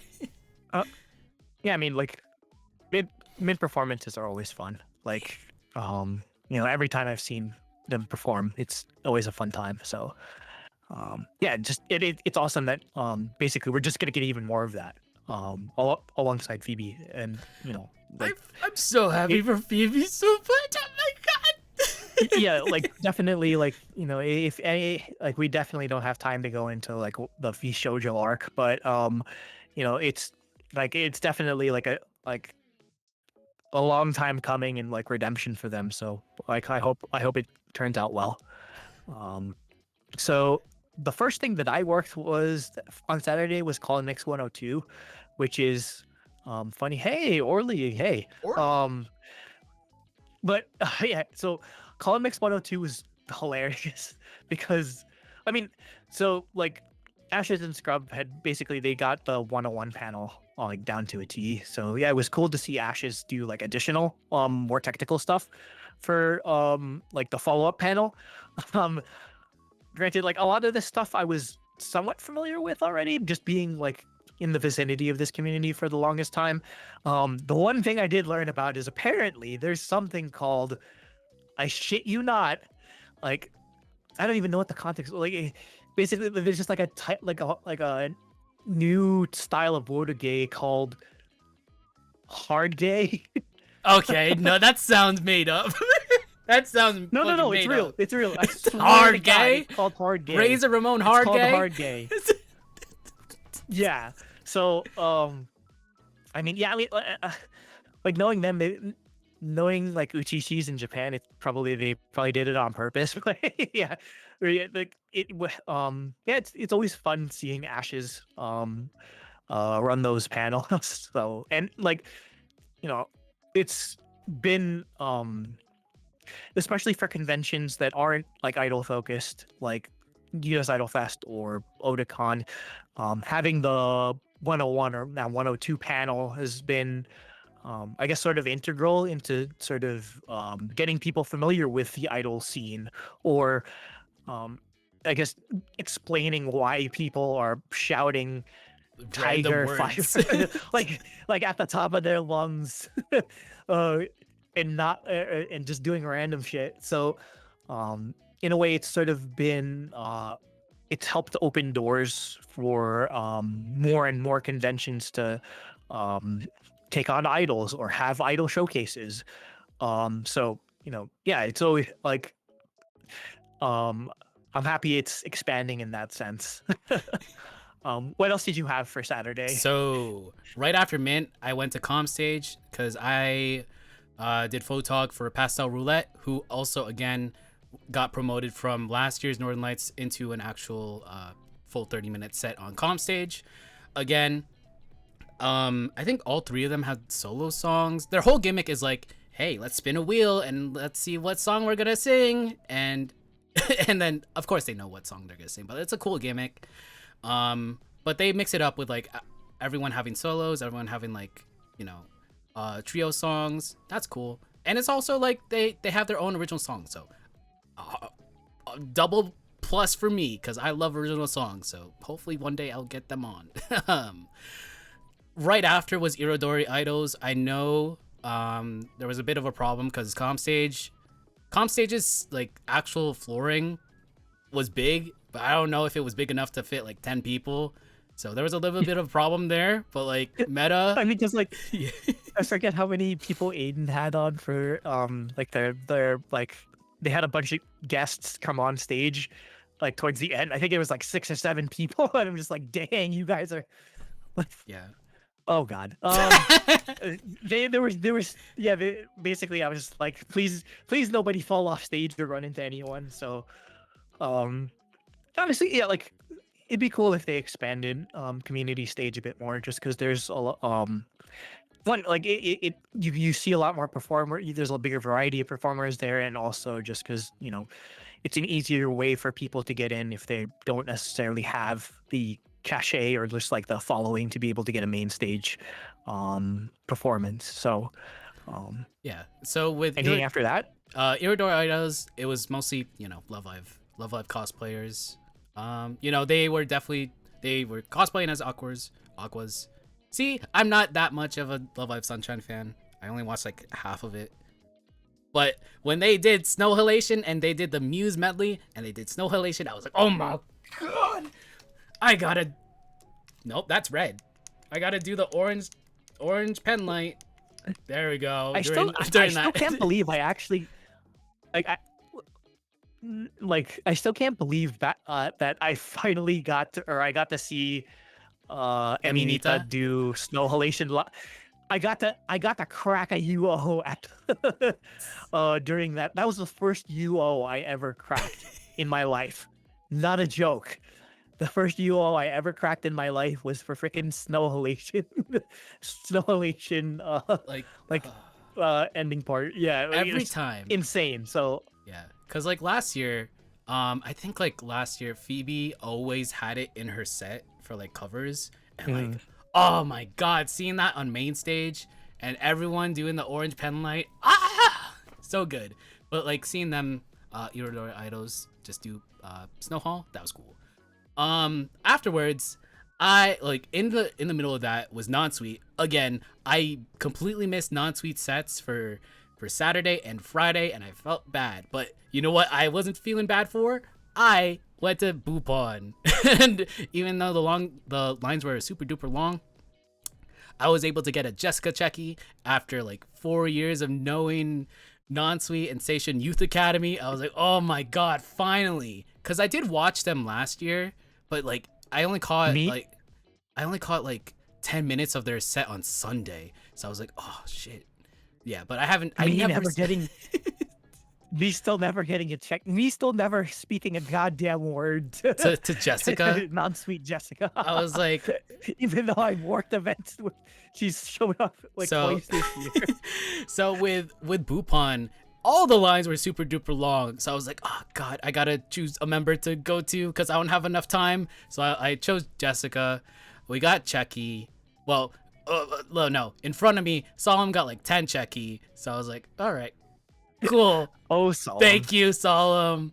You are supporting your Oshis, but we really gotta like fix like the Checky queue, you know, cap it at like 3, JP style. But like, I went to Jessica, we got her Checky. She saw my name was Eggy Drago, and she remembered the email that I sent non-sweet, literally right before Idolize, when I did like Section Eggy, which was like a wrestling show. I wanted to like have permission to put like Kaiga Idol music in the actual show. So I was like, hey, it's not sweet, can I have permission to put your songs on my show? And they didn't respond. But Jessica remembered that email. I was like, oh my god, why do you remember Hey, that? you're the guy I ghosted. Yeah.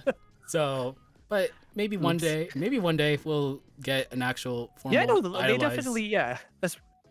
It'd be cool to have them on Idolize, especially since, you know, they're doing their whole like, you know, restart or like their like rebrand with 3 members, and you know, definitely getting an interview with them is right now would be like the perfect time basically. So yeah. As an aside to that, I didn't get Checky from Moe Age because Bupon was at like 2 a.m. I was like, oh, and I didn't even watch them. But the benefit of them having an actual stand in the vendors hall was like they had some of the maids on shift. So I was like, okay, cool. I'll get Checky with Maid Sai and whoa, echo with Maid Sai and Toki. I was like, cool. And then Sai, like, she saw my name was Eggy, and then she remembered I did Idolize. I was like, oh, why do you know me? Why do you know me? So that's cool. That's cool for my ego. yeah, ego boost. Where like last year I would say no one really knew me, and now this year people know me for some reason. So yeah, that's cool. Yeah, no, that's having experienced that, that's definitely weird. What else? C-Line, why don't you make an Idolized Spotify playlist? Oh shit, I was gonna do Radio Kai Guy, but I keep pushing it. But maybe one day we'll do that. Where we're Radio Kai Guy coming soon. We got the logo. I'm just lazy, and I just want to keep doing this. But yeah, someday. What else? So Jessica Bupon, you did Ashes 102, Colin Mix 102, basically. Both of us missed V Fleet Project. We basically missed both of the main stage VTuber. Besides Virtual Stardust, yeah. I feel bad, but like, what was I doing during that time? I don't even remember, dude. Did you eat on Saturday? I did not eat either. I starved to death on Saturday. Good Lord, dude. This is the same thing that happened last year where I was like too locked in, or like I was brain dead that I didn't even eat. So Loki, so that's why so for Otakon, what they did is basically they made like their own meal plan, basically, where it's just like, okay, on Friday we're ordering from this place for lunch, Saturday and then Sunday, and then if you put your name on the list and gave money, somebody like a gopher, like some Otakon like Idol Space staff would go get the food and then just like deliver it to like, I think it was Tom that was it was either Tom or Corey that was in charge of like putting together like the food list and then going to pick up everything, so that if you're too locked in working something that you don't like starve.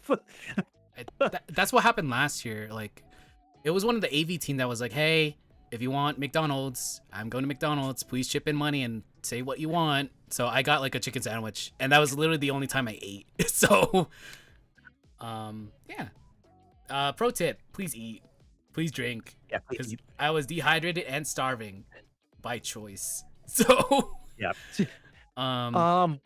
rest of my schedule for that day before Virtual Stardust was Aiden on community stage and then like Yurapiko.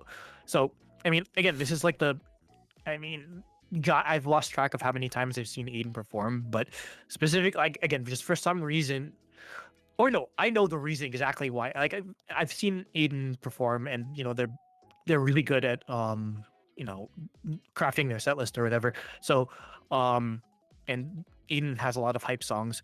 The one thing that they decided to do special for US Idol Fest was um Aiden covered well Aiden at the end, like Aiden had like a bunch of people come up on stage to do uh it Yonohate? was yeah, it was the Yonohate song. Oh god, please don't kill me if I forget somebody. I know it was Martha, it was Ilixite, Maria MS Paint Palette, Ilixite, Rina, Rina Keaton. Rena. Yeah. I think that's everyone? Question mark. Yeah, and probably I feel like any more than that might like the stage might be too packed. But yeah, so like so they did that, and then before that they did and they were teasing it, or I kind of knew beforehand because both because of like soundcheck and also like speaking with them beforehand, but they did a cover of the Phoenix by Fallout Boy What? during their set. And no, like I mean, like I love Aiden's songs, but that was probably the most high performance I've ever seen from Aiden.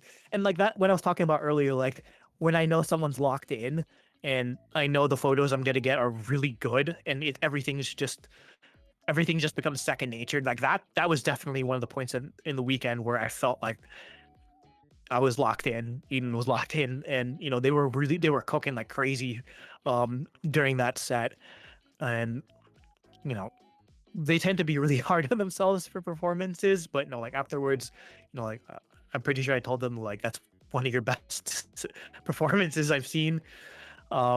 So like after that, I was basically, I did what you did. I did what you did for Oyasumimi. Essentially, I was just Checky checky staff. staff?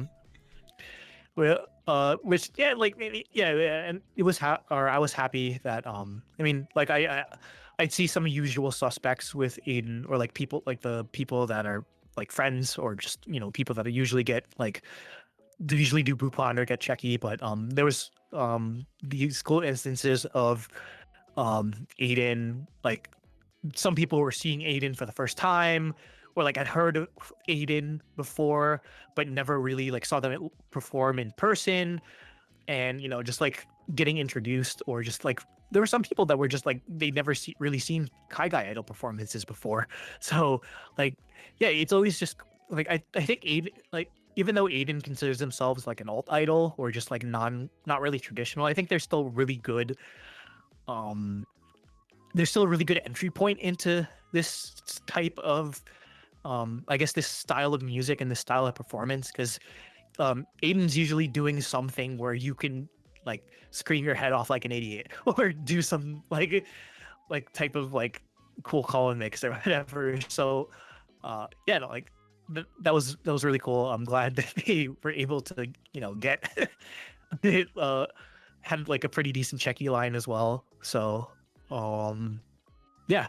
And then with Yuta Pico on main stage, I mean, that was like the second time I saw Yuta Pico, even though I wasn't scheduled to shoot her event on Friday. I caught some of it just because of the schedule delays. But yeah, no, that was yeah, Yuta Pico's energy is insane. I mean, besides like bonking everyone on the head with like the toy hammer or whatever, like towards the end, like I remember you telling me about this like beforehand, like when she gets into Oh, the boat? like The the raft? yeah, like the inflatable raft, and then everyone just starts carrying her, and I'm just like, oh my god, like that's another sort of instance where I knew like, oh shoot, like I That's know a I'm gonna picture get good perfect photos moment. out of this. Yeah. So yeah, so yeah, no, I'm happy that like I know how I know how difficult it can be to get overseas guests, so I'm happy that Yuta Pico Yeah, seems very dedicated, and she was doing a show she's like very last week. passionate about. Yeah, she's still. I was like, she's still here in the U.S. I'm just like, dang, has it been like 3 weeks? Like, how many performances are you doing? Making the most out of this I mean, yeah, trip. might as well get your money's worth. Yeah. Yeah, might as well get your money's worth out of it. And no, Yurapiko was also, I didn't have a chance to like speak with her, but like seeing like Bupan interactions, Yurapiko's like very nice. Yeah. She signed my friend Zell's Forehead. forehead on, on Sunday. Because he was like, Someone "Yo, has can video you of it, sign my right? he just had my forehead," and he was in Sharpie too. So basically, we're just like, all he wanted was just Yurapiko's autograph. But then after that, Zell was like, and then I felt her still writing, and then she kept going and it kept going on my cheeks, and like, like by the end of by the end of it, like Zell basically looked like so it looked like he had like a it was like a legitimate like forehead tattoo or something. And I was like, oh no, dude. What are you gonna do if TSA asks? I. But But yeah. yeah, like they definitely seem like yeah, they definitely seem like a fun person to be around. And like I don't know the extent that Yurapiko can speak English, but no, like she'd be a great. I feel like she'd be a great interview for Idolize. Like if I have to like do like my butchered translation, I I mean, will. I mean, But if we get a translator, or we could get you, sure, maybe, but I don't know. Maybe if I have that pull. he said Zell looked like he was the first one to fall asleep at the sleepover. Yeah, basically, it's just that, and instead of drawing penises, It's just a you know, signature. Pico autographed his face. I feel bad because like I didn't watch. Yeah, I didn't. No, I caught a little bit of Europico set like on Friday, but that was it. I didn't watch any of her set. Like the three regrets I had was not watching Non-Sweet, not watching Europico, not watching Meikai. So I was like, damn. Can't really change back time, but for me, I had Strawberry Sunday, but before that, I wasn't tasked to. I wasn't like tasked to do photog for Phoebe, but I wanted to anyway. So it was her second set for US Idol Fest. She did her original songs. It was Phoebe's Phoebe, and Phoebe is my, I guess, US Kai Guy Kamiyoshi. So I was like, oh my god, I get to see her, because I didn't watch her cover set on Friday because I had time. Time sucks, but that set was pretty good. She did like a piano version of Start Again, and I was trying to take photos, and I felt the tears coming down my eyes. I was like, oh no!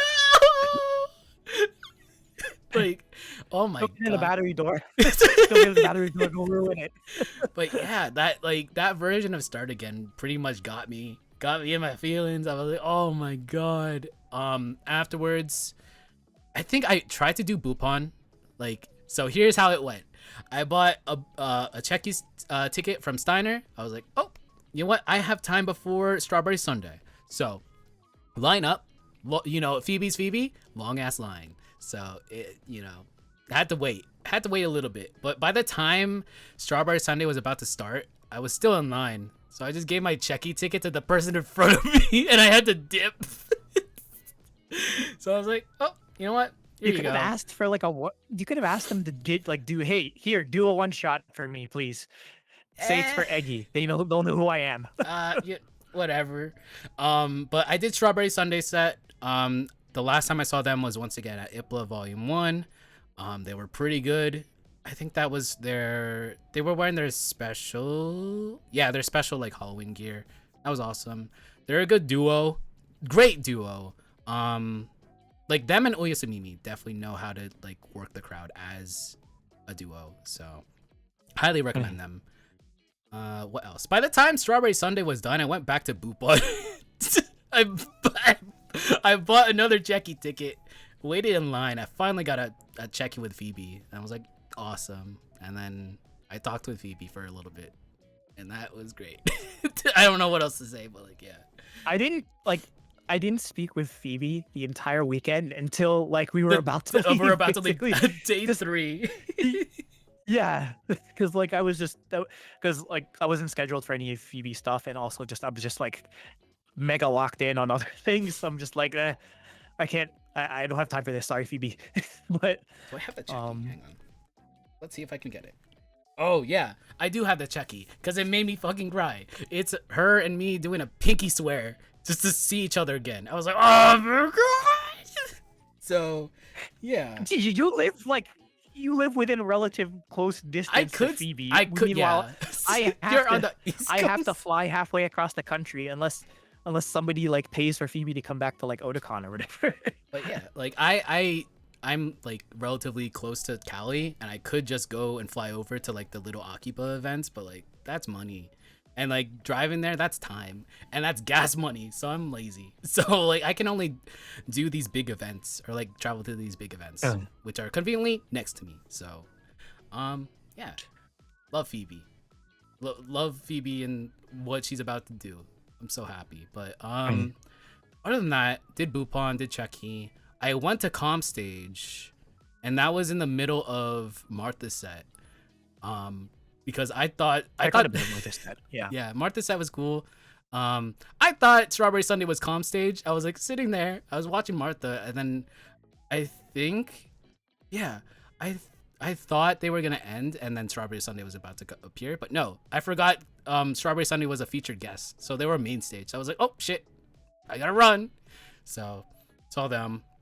You had no, you weren't tasked with Setsuna. That was Rav, but you saw them, right?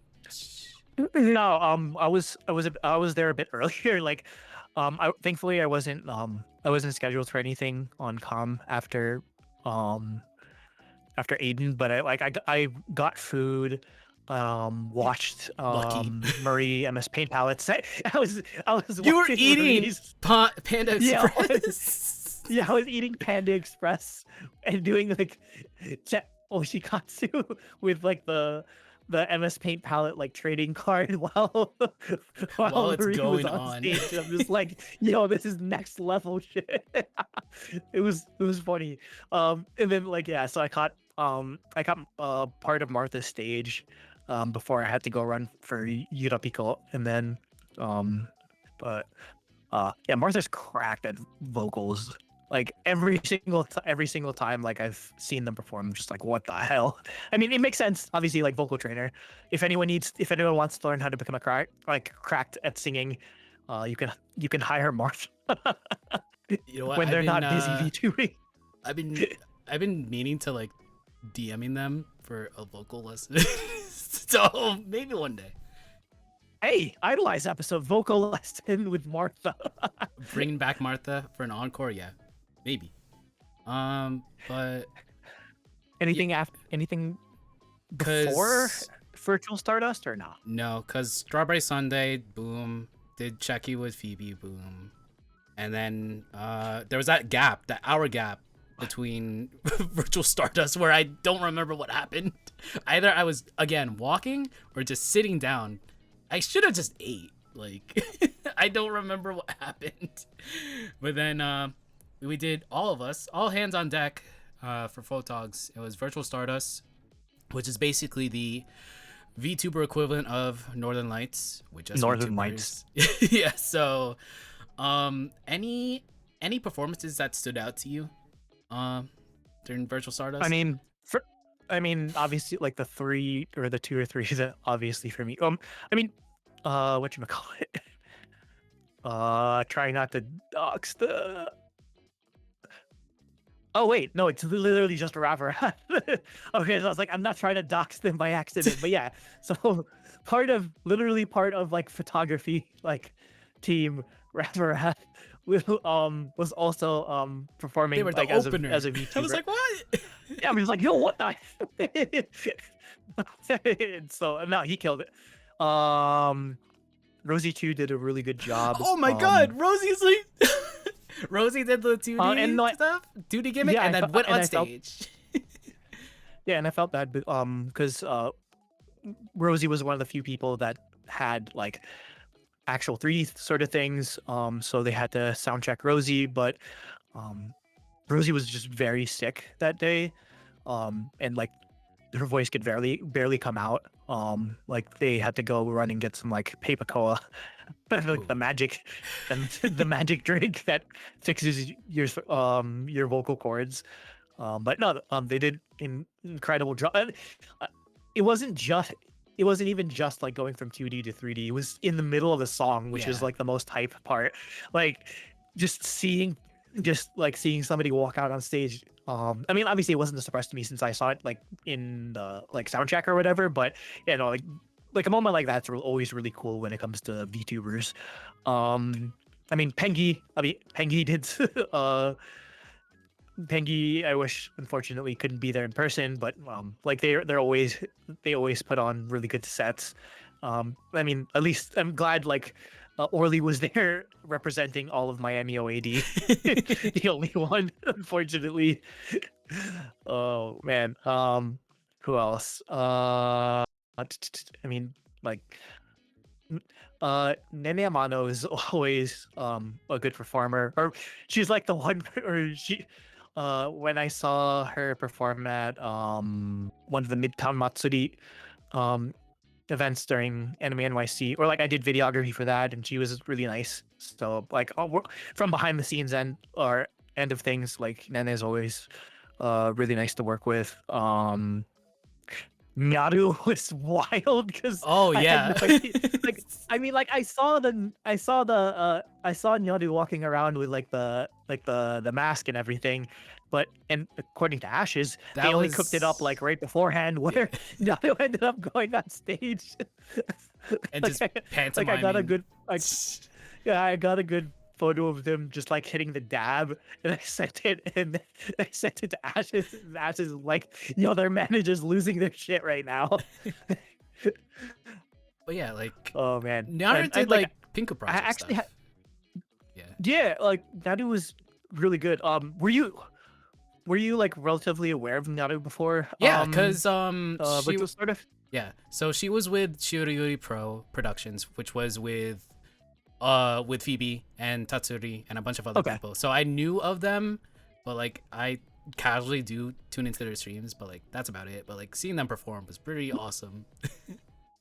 Yeah, like I wasn't really familiar with her game, so to speak. So yeah, it was actually really cool seeing her perform. And then like I tuned into some of her streams this week where like she's also like so for the few if anyone else doesn't know, she's a former like idol performer before she committed more to VTubing. But um uh related to that, she also used to take or do photography for Oh idol yeah, yeah, events, yeah. and so she was going through her she was doing a stream where she was going through her like her US Idol Fest edits. So yeah, that was a really cool stream. Just to see like like what she's looking for, or, like how she edits her photos versus like how I do my process. So yeah, I'd love to have an opportunity to speak with her since I can relate on like the photography side of things. Uh Chica Fuji Oh Lisa, my god, you know. that was the craziest Oh my god. aspect of the night. She was like, and now for my first song, changes by Deftones, and both of us are like, what? What the fuck? Like literally, what?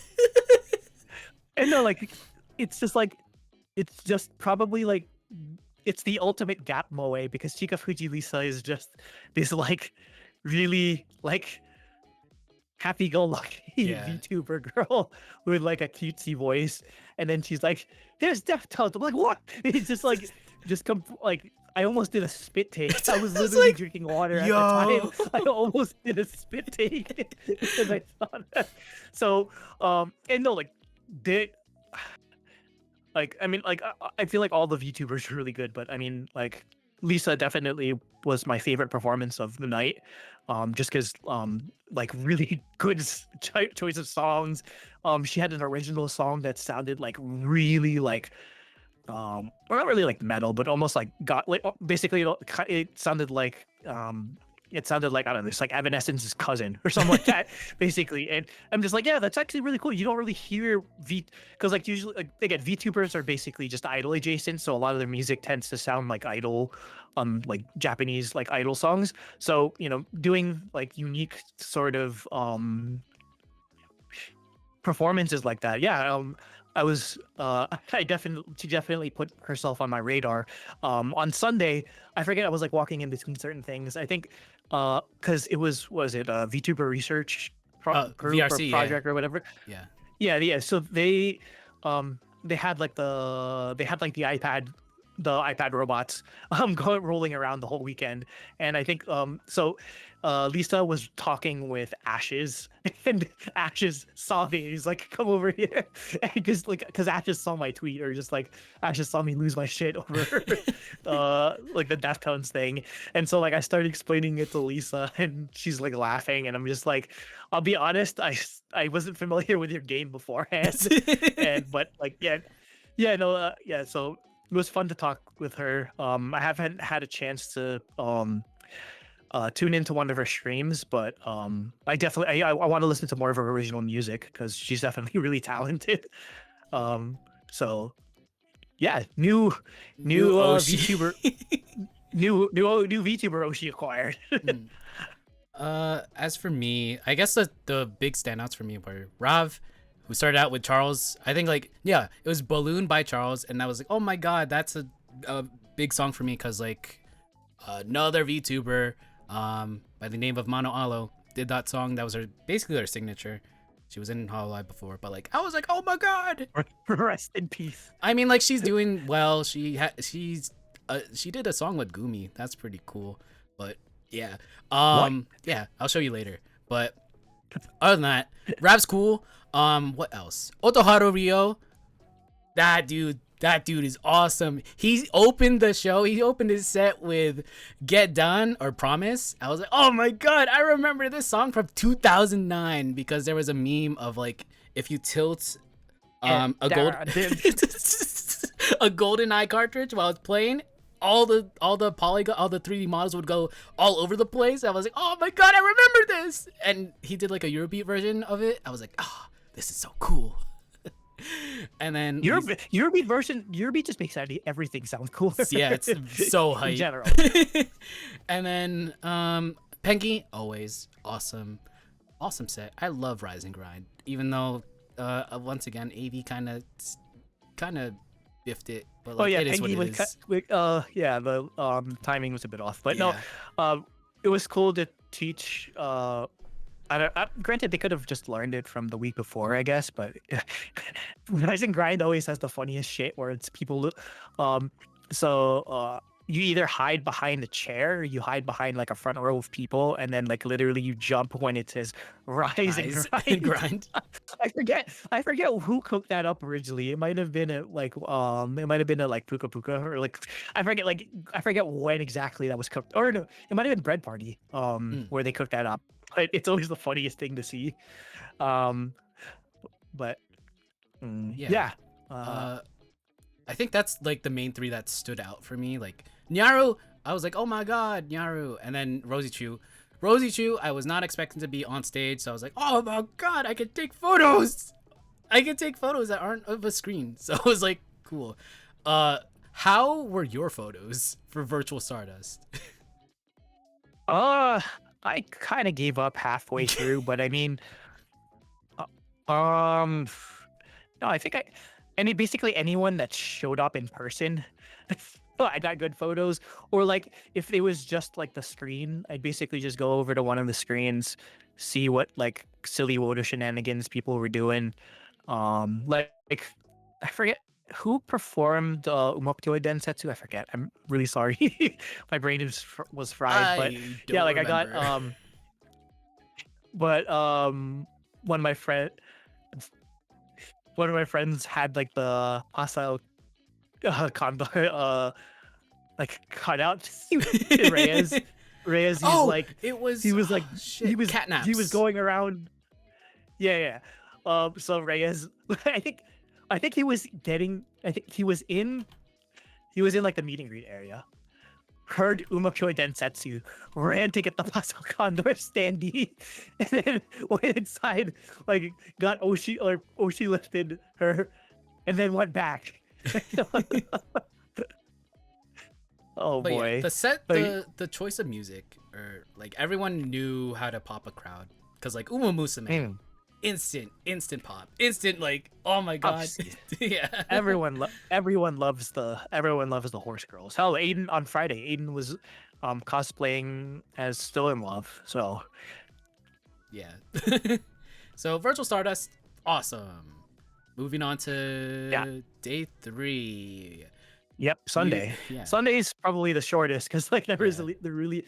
I only had one performance that I Oh, same. Yeah. covered for on Sunday. It was Ill Excite.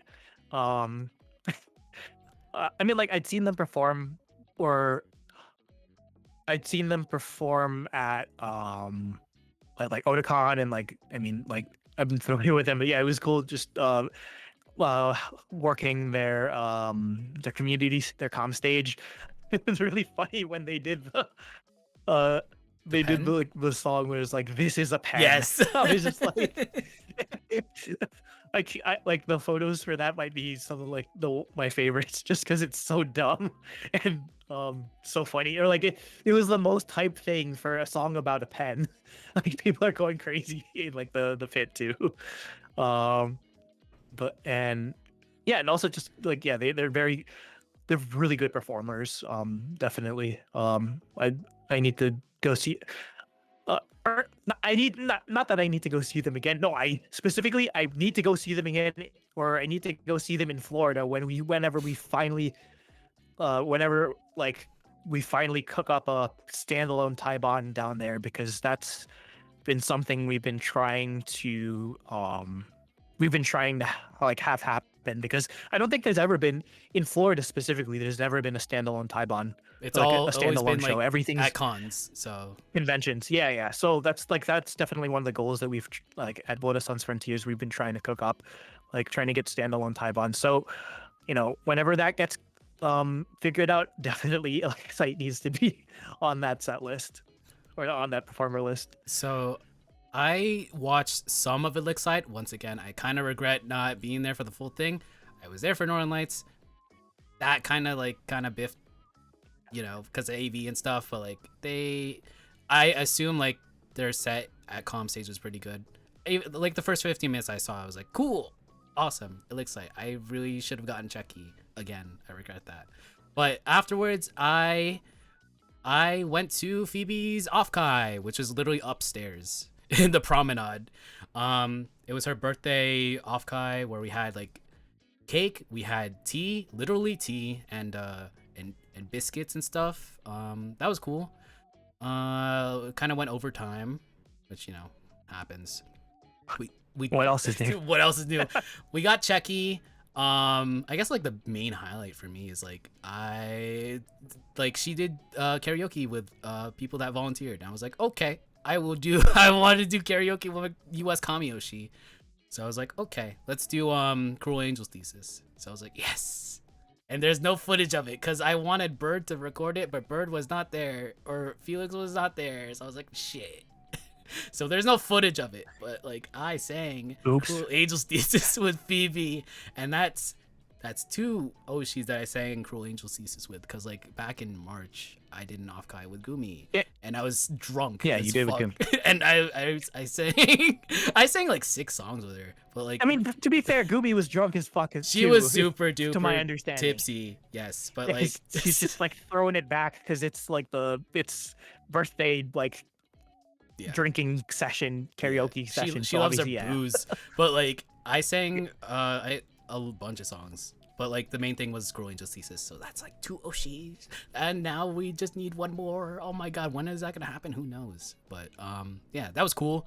Got Checky with her, but overall that Offkai was cool, because like that would have been the very first Offkai that I've been to in America, and they know how to do their stuff, even though it kind of went over time. Yeah, hopefully they have more. I don't know if they're gonna have more because Phoebe's gonna be focusing on Densetsu, but who knows? Yeah, Phoebe's too famous now. So Yeah, I mean, like Long Lines, she deserves it. That's a lot of money. yeah, definitely deserved. What else was that or did you have anything else Oh, scheduled on I had Sunday? the only thing I had was Strawberry Sunday once again. Once again, they're very good, and I really should have gotten Jackie, but yeah, they're a really good duo. Yeah, I think I got to see some of that, I believe. Oh yeah, you backed me up because like you had time. Yeah, Yeah, because like you were doing Aniwaza, the RDP, yeah. and then you went to you were just still there, so you did you backed me up on Hmm. that. What else? Yeah, I did Strawberry Sunday. I mean, Yeah. Yeah. Was that the one, or it was at that stage where at Strawberry Sunday stage where Yurapiko Oh yeah, came, she just popped or up was for that? no reason. Or like it was the other way. They brought up Strawberry Sunday in their set, I think. Oh Yeah, and no, or then vice versa. Yurapiko. Yeah, she was just there. I was like, cool. Yeah. Yeah, I hadn't, like, again, like I hadn't really like heard much from Strawberry Sunday prior to this, but yeah, no, they're great. They're great live. Um, have they been? Have they been on Idolize or no? No. Okay, yeah, no, Because they're like I want to contact them. Like prior to this, like I saw them at IPLA. I was like, I want to contact them, but they only had Instagram. I didn't have an Instagram at the time, so I was like, okay. But now I have Instagram, so might as well just contact them. yeah, definitely. They'd be an awesome guest to have on. So yeah, basically, besides that, I had like the Wotage Aniwaza Wotage random play dance, which is funny, just because, like, I mean, I've seen a lot of like RDPs, um, like over the years, but like I'd never seen one with like Wotage, or just like a lot of like, because Eri Yun, like, he's like my age, so he's digging deep into like the backlog in terms of like songs to pull from. So yeah, it was fun. Though, like, there'd be like some songs where like Kiki's the only one that knew the choreography. I'm just like, That's dang. hype though. Like if you're the only person and like everyone know like I'm just like, has their eyes wait on a you. second. Like Kiki's like one of the youngest people here. What do you mean all these people my age don't know any of the choreography? But yeah. And then after that, my last like official like thing that I was working was Aiden's guest panel on just like how to sort of put together just like a standalone event using like Idol Gateway as sort of like the template. Um, so yeah, I mean, yeah, it was fun. Or like just like a lot of it I already had like familiarity with being involved in Idol Gateway. Speaking of Idol Gateway Volume 3, In January, if you're in the DMV January area, 24th. please go. Yeah, Please support your yeah, local Kaiga idols. yeah, January 24th in DC. Idol Gateways are always fun. I'll be working again with photo stuff, so I'll be there. Yeah, definitely come support. Idol Gosh, Gateways, usually like the big one that in the DMV area that does standalone events. So 24. yeah, Oh no, I'd be in the Philippines by then. Ah, damn. rip. I really want to see Alex Pinku perform because last year I missed Flair by like I think I was like doing something else, but I I missed mean, Flair. not to spoil the set, not to spoil the performer list, but no Pinku this time. But Damn. the performer list, the performers that are on Volume 3 are really hype. Trust me, trust me. Damn. um, so yeah, I guess like that was it for the weekend. I mean, there was closing ceremonies, which, Oh, I, basically just like, I mean, for me, I wasn't tasked, but I saw Dempop because I had Scarlett on the show, so I really oh, wanted to see them, and their set was really good. They had like one Phantom Sheets song. I was like, oh shit, I gotta stand up, I gotta be hype, and then I got Checky with Scarlett. I should have gotten Checky with everyone, which I feel bad for. Aquarius was on while I was on the Bupon line, and they had like a very like it was the four of them. It was a stage set, like a musical type deal, but like that was cool. Yeah, other than that, that was closing ceremony. We were there. We did the little curtain call gimmick in front of everyone. Yeah, that was basically it. oh yeah, and that's where they announced. We didn't talk about her in during Northern Lights, but it was announced that, or was it? It was, or we didn't talk much about the Northern Lights performers, but didn't I know there were two awards. One of them Oh, was Jalisha Paz won yeah, one I mean, award, like, and then she Ife had won Ife. Ife won for Idol Riot, which is a banger. I think, having seen that performed like live like 3 or 4 times at this point. But yeah, and Jaleesa Paz won for the her original song. Yeah, like I hadn't really heard of Jaleesa before US Idol Fest, but I mean, I have to. That's somebody that's from or originally from Jersey California now represent. in Jersey. Yeah, like I have to. That's I have to stand. So and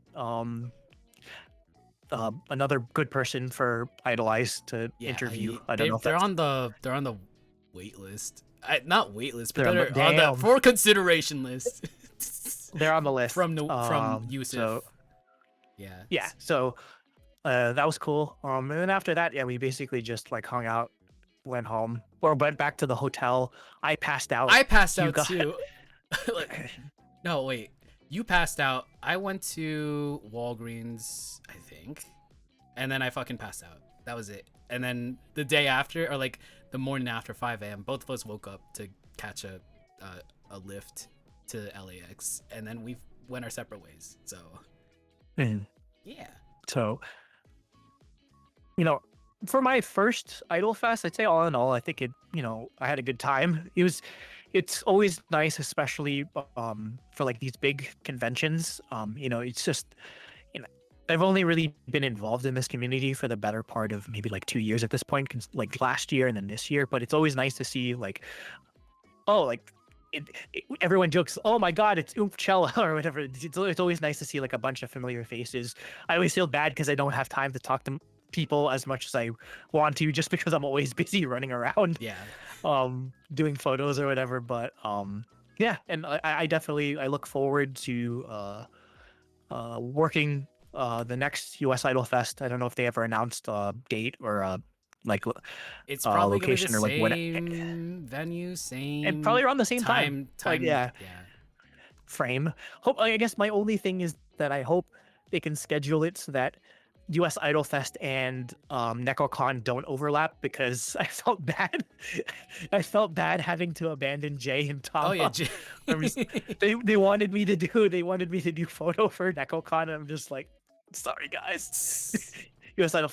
I'd like to like I'd like to do both, or I like to work both, because having seen some of the stuff from NecoCon, their stage setup is wild. So, yeah, no, they did a good job putting all of that together. So, yes, hopefully next year I can attend both, and then we can run this podcast back again. Yeah.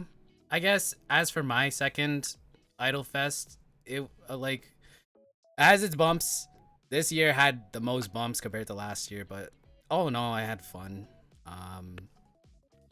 I kind of just want to vibe and not be a photographer. Like I learned my lesson 2 times in a row. Sorry, Ashes. Sorry, Ashes, you might need I mean, someone I still will. else. Yeah, you got a new person, but like I really want to like actually enjoy the show. It's cool that I take photos, but like I want to like actually take in like the actual performance as an actual fan. So yeah. Yeah. And if anything, it's kind of been like being involved on this side of things, because again, I really didn't get involved with the production side or like the like staffing side until like this year for idol events. So, or basically like tail end of last year with World Chaos Party. um but if anything, yeah, it's given me a newer appreciation for just how much work goes into putting these things together. And I'd like to continue to be involved in like event coordination, or like putting events together. I mean, I'm kind of like working off the dome here, but it'd be cool if I could like put together if I could cook up like my own like Taiwan line. I'm not, it doesn't have to be AndoCon or whatever. It doesn't have to be like for my birthday or whatever or anything. It's just I'm actually like really passionate about putting together events for performers, because usually that's like getting the logistical side of things has always been the, I guess, the hurdle that's made it difficult for um I guess these types of things to happen. But now that now that it's been popping off the past year or so, and two, now that like we have stuff like Woda Sun's Frontiers, we can make those dreams into reality, so to speak. Like, what my ideal format length for Taiwan be? I mean, I'm not really particular on like length or, you know, even lineup or whatever. It'd just be or I'd like to, I guess, continue like with like the work I do with Woda Sans Frontiers. Just putting together events. Like I'm helping. I guess I can promo this too. Like, we're cooking up. Kiki and I are cooking up something for they're planning on doing a birthday live. Yeah, Kiki Also Fest. in January. Oh, I'm gonna miss it. So Damn.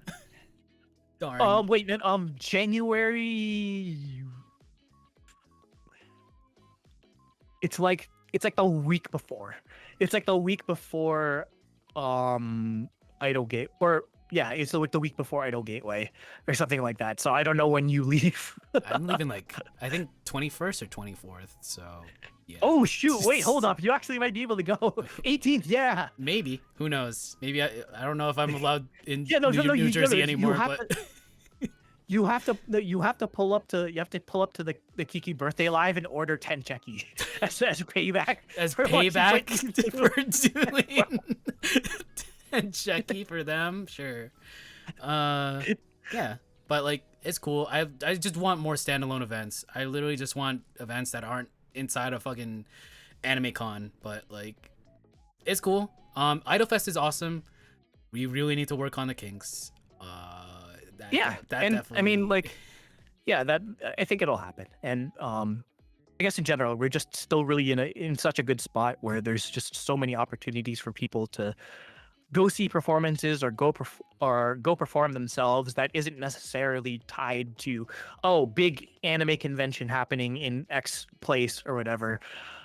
So I'm happy that like there's all of these different avenues for Kaigai idols to to like to perform or to just work their craft. And yeah, like I know like being on the production side of things more now, like yeah, it's fun and I hope we can keep doing it even if it's not the most profitable or if it's basically a lot of just work that you're not really seeing a return on investment of. I'd say like the community building aspect and seeing people that might not otherwise have stood on a stage or get on a stage for the first time is always like the best part of it. And I think yeah, US Idol Fest definitely is a good platform for that. And hats off to everyone that put in basically we only really worked the event and then like obviously editing now there were people putting in work for this since the beginning of the year. So definitely hats off to them. Definitely try your best to get the kinks ironed out. And honestly, I can't wait for to do it all again next year. Hopefully, I mean, look, I think I'll plan ahead next year. I won't leave like the night day before. No. And hopefully the government won't be shut down and planes won't be grounded or whatever. Who knows? It might get worse, but and that's the USIF episode. That's all for us. Honestly, can't wait for next year. I'm definitely gonna be there. Probably not as staff. That's it. But next week I'm trying to look for a guest. We're trying to look for a guest. Someone from USIF. So who knows? That's about it. See you next week, probably. We'll be oh shit. No, if you don't know who Ando is, yeah, go to their beacons. And we're gonna, for the first time ever in like 600 years, we're gonna be rating someone. So we'll be rating Rosie Chu. They're doing a collab stream with someone, or with like 3 different people. So we'll be going there. Okay. Yeah. So that'll be it for now. Take care, brush hair, be kind, rewind. Kiki, if you want to be on the show whenever, hit me up or hit Ando up, whatever. All right, take care. Yeah, definitely. all of Elysia, definitely at some point. Yeah. So us, thank you for watching us yap for 2 hours. That is it for us. Bye-bye. Wow.